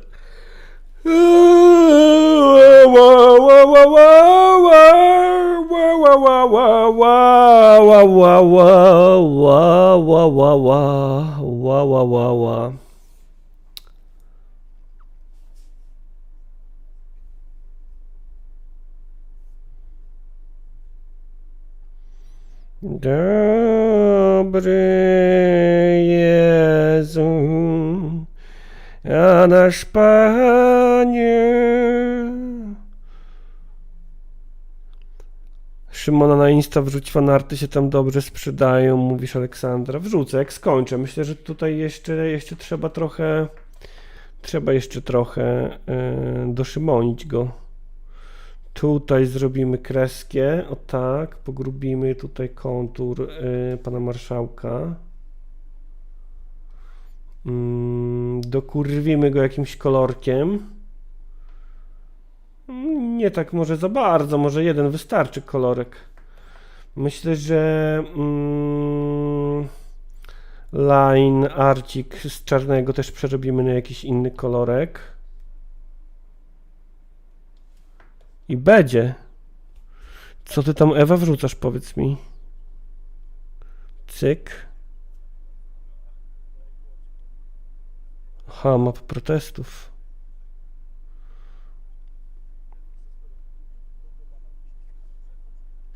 Kogoś słychać. Wznawiam obrady i zapraszam panią poseł Ewę Szadler, która przedstawi stanowisko Klubu Parlamentarnego Polska 2050 Trzecia Droga. O, to ciekawe będzie, Mam nadzieję, że Jakub Żulczyk ogląda. Panie Marszałku, Wysoka Izbo, mam przyjemność zaprezentować stanowisko Klubu Polska 2050 w sprawie projektu ustawy Tak dla rodziny, nie dla gender, która ma na celu upoważnienie prezydenta Rzeczypospolitej. No, zobaczmy, co Polska 2050 o tym wszystkim sądzi. Rady Europy o zapobieganiu i zwalczaniu przemocy Ciekawe wobec będzie. kobiet i przemocy domowej. Oraz projekt ten również zakłada powołanie zespołu do spraw opracowania założeń Międzynarodowej Konwencji o prawach rodziny. Szanowni Państwo, aby dokładnie zrozumieć i pochylić się nad projektem tejże ustawy, należy pochylić się również nad przedmiotem samej konwencji stambulskiej. Konwencja ta bowiem zawiera zbiór praw i zobowiązań w zakresie profilaktyki, zwalczania przemocy i ochrony. Dobra, mów, czy jesteście kurwa jebanymi konserwami, czy nie? Zobowiązana do karania za przemoc fizyczną, psychiczną, emocjonalną i przestępstwa seksualne. I jak bardzo? W dokumencie mowa m.in. o wymuszaniu małżeństw, gwałcie, molestowaniu, genitalnym okaleczaniu kobiet, wymuszanej aborcji czy nękaniu. W ramach profilaktyki konwencja zobowiązuje do podnoszenia świadomości społecznej o formach przemocy i konieczności zapobiegania wszelkim jej przejawom. Gdy to zasadne, w szkołach powinien być dostęp do odpowiednich materiałów o równouprawnieniu. Czyli chyba Polska 2050 będzie tu stała po dobrej stronie historii, albo w miarę dobrej. Tak coś czuję po tym, co ta babeczka mówi. Ofiary przemocy powinny mieć zapewnioną pomoc w składaniu skarg oraz wsparcie specjalistyczne dla ofiar i dzieci. Ochroną powinni zostać również objęci nieletni świadkowie przemocy. Nieletni? Ponadto konwencja obliguje państwa do utworzenia odpowiedniej liczby schronisk, zapewnienia całodobowego telefonu zaufania oraz regulowania zgłaszania aktów przemocy przez świadków lub osoby podejrzewające, że doszło lub może dojść do aktów przemocy. Są to wszystko narzędzia i są to wszystko metody, które mają na celu o! zwiększenie przemocy przeciwko słabym, Głośniej, już daję przeciwko głośniej. dzieciom, przeciwko kobietom, przeciwko mężczyznom. Dlaczego zatem powstał pomysł wypowiedzenia tej konwencji? Konwencja jest dokumentem, który według zwolenników jej wypowiedzenia zagraża tradycyjnemu podziałowi ról. Definiuje bowiem płeć społeczno-kulturową.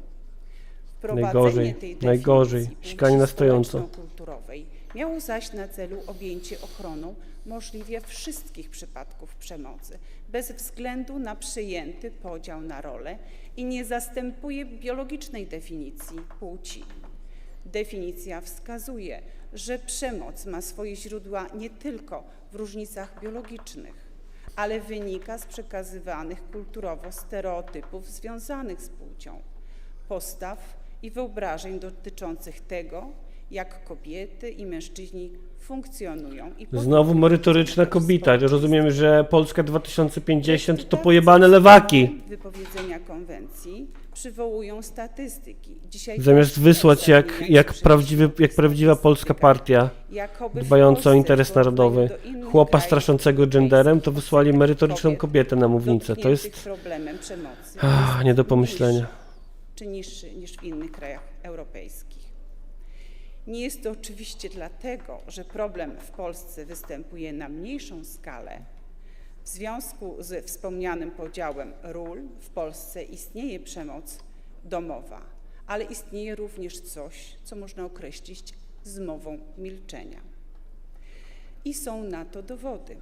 Zgodnie z ogólnopolską diagnozą zjawiska przemocy w rodzinie, zleconej w 2019 roku przez Ministerstwo Rodziny, Pracy i Ubezpieczeń Społecznych, osoby doświadczające przemocy w rodzinie w większości przypadków nie Właśnie, szukają ciekawe kogo da pomocy Lewica. w związku z tym, co się stało. Jeśli już podejmują decyzję o szukaniu wsparcia, najczęściej zwracają się o nią ofiary przemocy fizycznej, psychicznej i ekonomicznej i jest to tylko 31% maksymalnie. 30. Zdecydowanie rzadziej zaś przemocy seksualnej, bo tylko 11%. Co się dzieje z pozostałymi ofiarami, proszę Państwa? Właśnie dlatego odsetek kobiet doświadczających przemocy jest najwyższy w krajach skandynawskich. Istnieje tam systemowe rozwiązanie w zakresie zgłaszania takich przypadków oraz przekonanie wśród ofiar, że zgłaszanie przypadków jest zachowaniem właściwym. Jak dotąd Polska nie przyjęła ogólnokrajowej, kompleksowej, skoordynowanej polityki na rzecz zapobiegania wszystkim formom przemocy objętym zakresem konwencji stambulskiej. Nie wyznaczyła także instytucji odpowiedzialnej za koordynację, wdrażanie, monitorowanie oraz ewaluację strategii politycznych oraz działań mających na celu zapobieganie wszelkim formom przemocy objętym zakresem konwencji stambulskiej.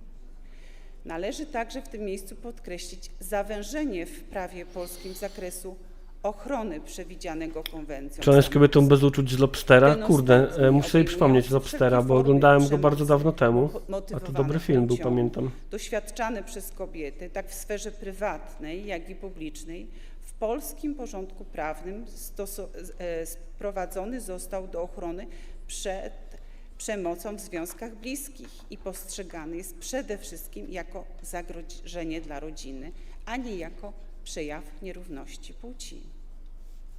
Polska podpisała konwencję już ponad 10 lat temu i w zasadzie nie wprowadziła mechanizmów ochronnych, które są przez konwencję i czym to się skończyło? I w takim wypadku naprawdę nie można mówić o jakimkolwiek wpływie, tym bardziej negatywnym. Zgodnie z uzasadnieniem do projektu ustawy głównym motywem propozycji wycofania się z konwencji jest jej ideologiczny charakter, który stoi w sprzeczności z aksjologią Konstytucji Rzeczpospolitej Polskiej. Zgodnie z uzasadnieniem przyczyn przemocy domowej należy dopatrywać się w dekompozycji więzi rodzinnych i co nie ma ideologicznego charakteru. Uzasadnienie wspomina, Poza sraniem. że stronami konwencji są państwa przyjmujące radykalne ustawodawstwo aborcyjne i homoseksualne, które będą ją wykorzystywały do presji na nasze państwo poprzez opisany w rozdziale 9 konwencji mechanizm monitorujący. Dalej wspominając o moralnym zobowiązaniu do obrony tradycyjnych wartości. Uzasadnienie to jest zupełnie niemerytoryczne. Nie odnosi się bowiem w żaden sposób do problemu przemocy względem kobiet, względem mężczyzn, względem dzieci. Sam projekt natomiast przewiduje powołanie w miejsce konwencji zespołu do spraw opracowania założeń Międzynarodowej Konwencji o prawach rodziny, w której określone miałyby być prawa małżonków, rodziców, dzieci i określone miałyby być środki przeciwdziałania i zapobiegania przemocy godzącej w życie rodzinne. Przewidywać można, że powstała ewentualnie nowa konwencja zmienić miałaby wszystko można ideologię, zamiast zauważyć, że u podstaw problemu przemocy leży brak podmiotowości względem kobiet, względem mężczyzn, względem dzieci. Wypowiadając konwencję, dołączymy do krajów słynących z wysokich standardów ochrony praw kobiet i o bogatym dorobku w zakresie praw człowieka, takich jak Rosja, Azerbejdżan czy Turcja. Wypowiedzenie konwencji stanowi element rozgrywki politycznej, gdzie pod przykrywką ideologią tworzone są zagrożenia tradycyjnych wartości, pomijając przy tym potrzebę ochrony ofiar przemocy. Ten projekt to symbol obłudy i symbol krzyż to podziału. apel. I niech zaświadczy o tym chociażby to, że w poprzedniej kadencji nie była ta ustawa w ogóle przepracowana. W związku z tym klub Polska 2050 wnosi wniosek o odrzucenie projektu ustawy w pierwszym czytaniu. Dziękuję. Dziękuję bardzo. Przyjmuję wniosek. A do mównicy zbliża się już pani poseł Jolanta Ziemba-Gzik, która przedstawi stanowisko Klubu Parlamentarnego Polskie Stronnictwo Ludowe Trzecia Droga.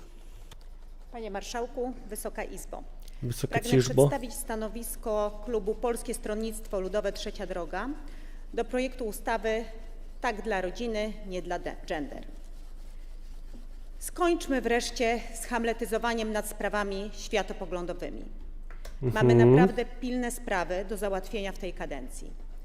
Skupmy się na konkretach, nie na interpretacjach. Ustalmy w końcu, że zapisy konwencji stambulskiej, czyli prawa kobiet, prawa dzieci, ochrona przed przemocą są prawami fundamentalnymi, z którymi się nie dyskutuje i tu proponuję postawić kropkę. Musimy ruszyć naprzód z naprawdę ważnymi tematami, takimi jak sprawy przedsiębiorców, naprawa służby zdrowia, Szybko, odbudowa sprawy praworządności. przedsiębiorców, szybko. Komu potrzebne są szybko. dyskusje światopoglądowe?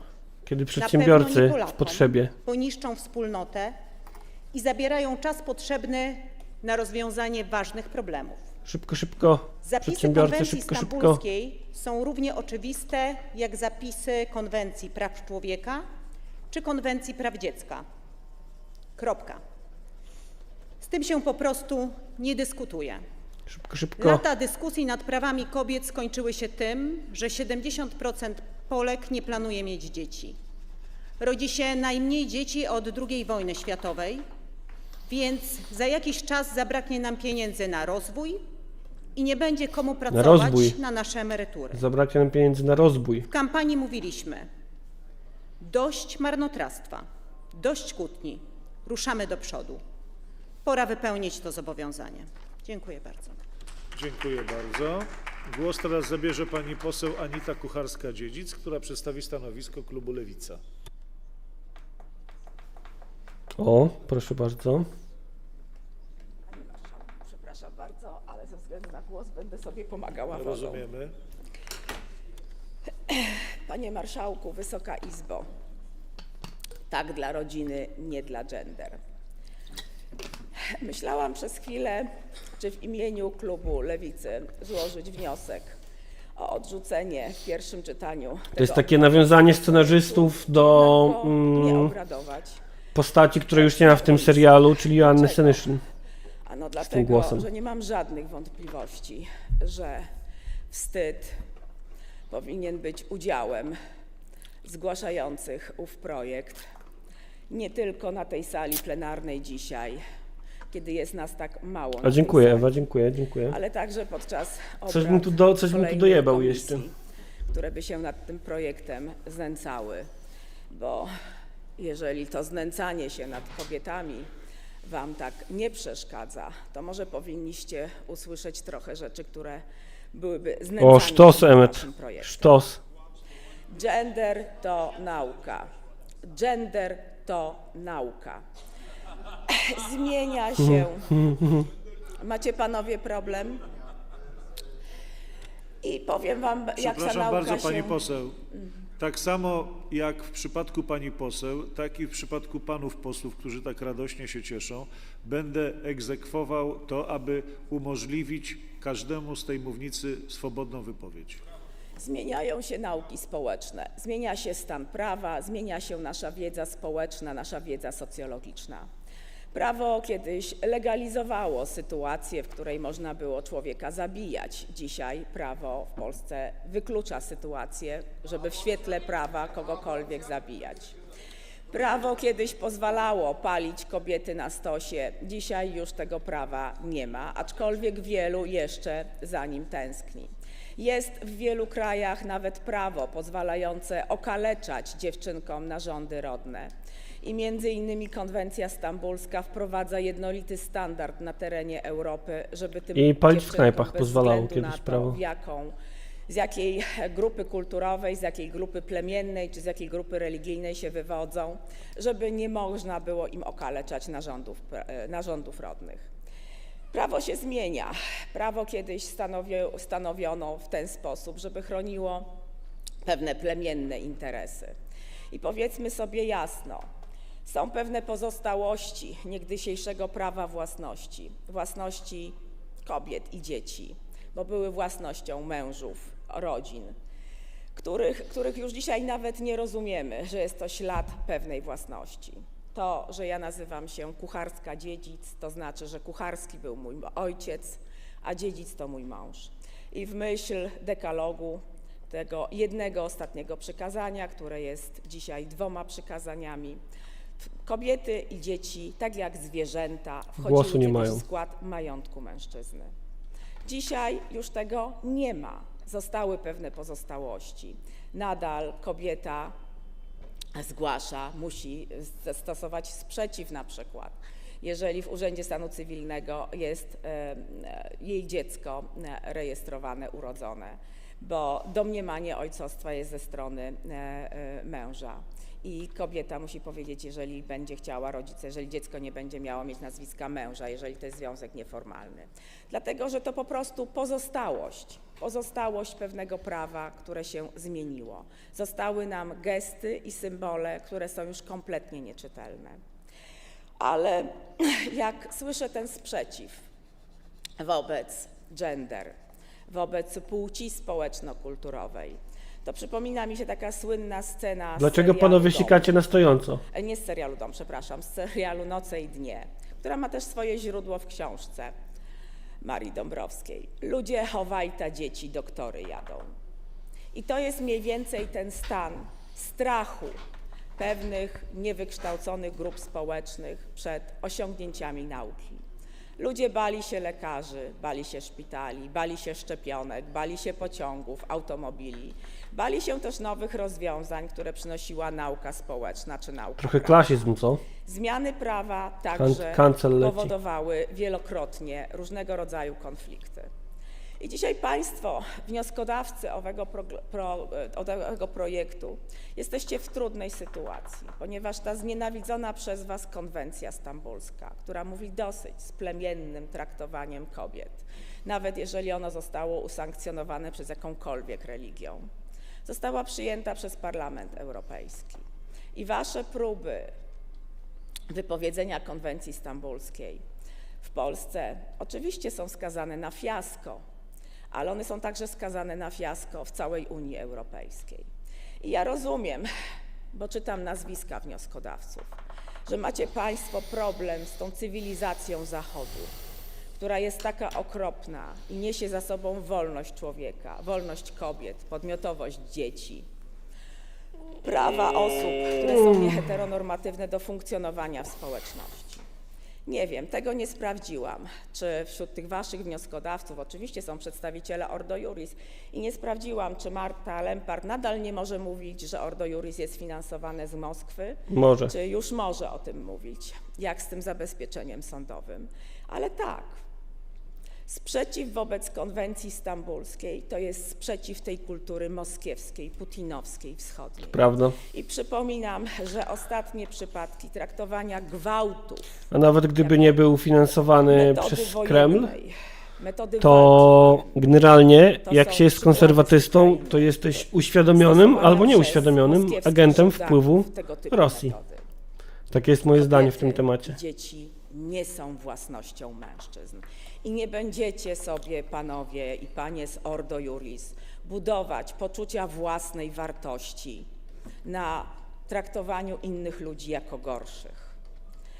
To, że się zmienia płeć społeczno-kulturowa, widać było i na tej sali.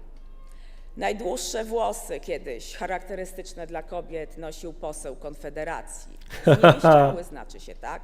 Według tego waszego znienawidzonego gender. Dobrze! Dzieci nie należały do rodziców, należały do mężczyzn. Jeszcze 100 lat temu w Polsce Helena Modrzejewska nie miała prawa do swoich dzieci. Musiała je wykupić od ojca. Daj głośniej Prawo Sejm. się zmienia. Właśnie dlatego, że zmienia się płeć społeczno-kulturowa. I to, jak traktujemy kobiety i mężczyzn, jak się zmienia pogląd na kobiety i mężczyzn. Mówicie państwo, że chcecie bronić tego wzajemnego dopełniania się kobiet i mężczyzn w małżeństwie, ale przywołujecie macierzyństwo i rodzicielstwo. Zapomnieliście o ojcostwie. Ojcostwo jest dla was czymś, co wam się nie podoba i jakoś nie potraficie się przyznać do tego, że nie jest to żadna kwestia dopełniania, Króciutko. tylko prawa do kobiet i dzieci. Skąd się bierze przemoc poseparacyjna wobec kobiet i dzieci? Jeżeli mówicie o tym, że kobiety w związkach nieformalnych czy kobiety niezamężne częściej padają ofiarą przestępstw, to jest to także skutek tego, że kiedyś, że się nie naruszało czyjejś własności, więc się nie gwałciło mężatek. Ale gwałt małżeński istnieje i jest nawet w polskim prawie. I przypominam, że zgoda na obcowanie nie jest zgodą dożywotnią, tylko zgodą wyrażaną w każdej chwili od nowa. Bo bronicie państwo prawa mężczyzn do tego, żeby posiadali własne dzieci. Wasza niechęć wobec Skandynawii to jest niechęć do tego, żeby przyznać, że dzieci niekoniecznie są bezpieczne w rodzinie. I przypominam wam, że broniliście Polski i polskich rozwiązań przed takimi rozwiązaniami jak Barnevernet. Ja wam przypominam, że w Norwegii nie ginie ani jedno dziecko rocznie, a w Polsce do 50 z rąk swoich rodziców. I to jest także wasza odpowiedzialność. Jeżeli chcecie powiedzieć, że w Skandynawii jest więcej przemocy wobec kobiet, nie jest więcej przemocy. Ona jest po prostu zgłaszana, bo kobiety czują się bezpiecznie.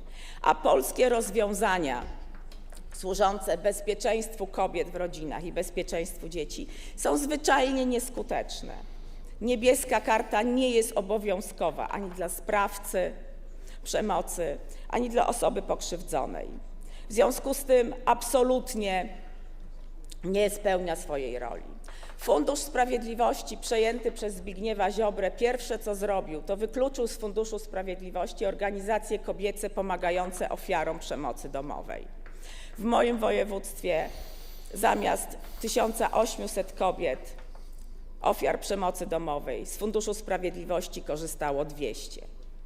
Po prostu ukrywaliście. Prawica ukrywa skalę przemocy wobec kobiet i dzieci. I to Ordo Iuris i wy protestowaliście przeciwko rozwiązaniu izolacji sprawcy przemocy domowej, natychmiastowej. Pamiętamy to, co się działo 3 lata temu. Szanowni państwo, gender się zmienia. Zmienia się płeć społeczno-kulturowa. Tylko polska prawica się nie zmienia. Ordo Iuris i osoby, które się pod tym wnioskiem podpisały, czego jak czego, ale wierności małżeńskiej, odpowiedzialności rodzicielskiej wobec własnych dzieci uczyć nas nie będą. I tutaj pan Marek Jurek powinien powiedzieć: kończcie i wstydu nam oszczędźcie. Dziękuję. Bardzo dziękuję pani poseł. Bardzo ładnie. Życzymy dużo zdrowia. A na mównicę zapraszamy pana posła Michała Wawera, który wraz z panem posłem Witoldem Tumanowiczem będą przedstawiali stanowisko klubu Konfederacja. Panie Marszałku, Wysoka Izbo, są tylko 2 płcie.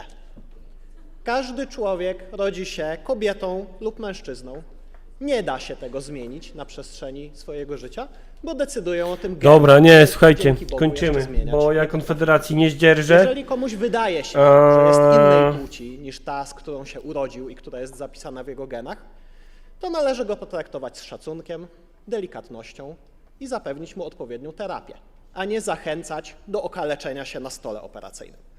Mężczyzna po okaleczeniu przez lekarzy nie staje się kobietą, tylko pozostaje okaleczonym mężczyzną. Kobieta słuchajcie, po okaleczeniu przez lekarzy zawijamy nie staje kiecę. się mężczyzną, tylko pozostaje okaleczoną kobietą. I- To są proste, medyczne, biologiczne fakty. Fakty, których nie da się wymazać i trudno uwierzyć, że w dzisiejszych czasach na temat tych faktów toczy się w ogóle jakakolwiek dyskusja, bo przez tysiące lat nikomu nawet nie przychodziło to do głowy, że coś tak oczywistego, naturalnego, Idę, bo muszę gołym okiem sprawdzić widocznego Instagram, słuchajcie. może być przedmiotem jakiejkolwiek debaty albo zmian prawnych. Prawo nie Masz może rację, Gosia, zmieniać masz faktów. rację, Gosia. Nie powinno tego robić, bo prowadzi to do tragicznych skutków i po prostu nie jest w stanie tego zrobić. A to właśnie próbuje robić konwencja stambulska. Konwencja stambulska, autorzy Dobrze, kochani, dziękuję wam za udział w dzisiejszym streamie. Dziękuję wam za wspólne sejmowe rysowanie. Dziękuję, dziękuję, jeszcze raz dziękuję. Ja muszę wypić drugą kawę i muszę zjeść drugie śniadanie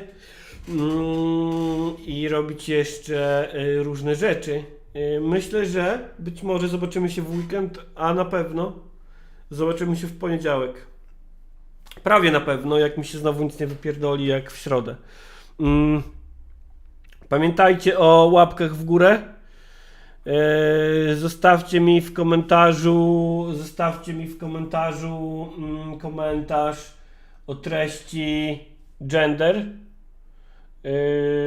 I tak, pamiętajcie, komentarz o treści gender. I pamiętajcie, że opiniotwórczy program o charakterze egalitarno-plastycznym pod tytułem Gilotyna możecie wspierać zarówno na Patreonie i na Patronite. Nie macie teraz tego na ekranie, ale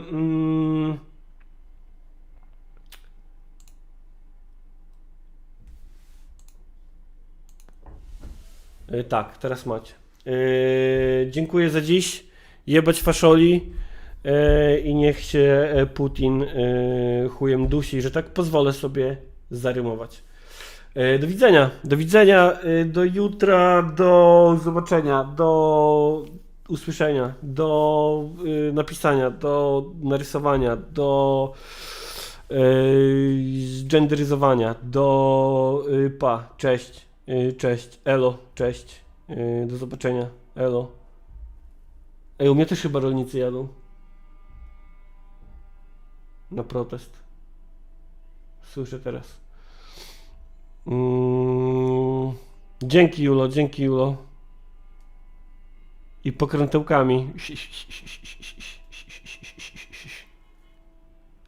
Se będę kręcił. Elożka!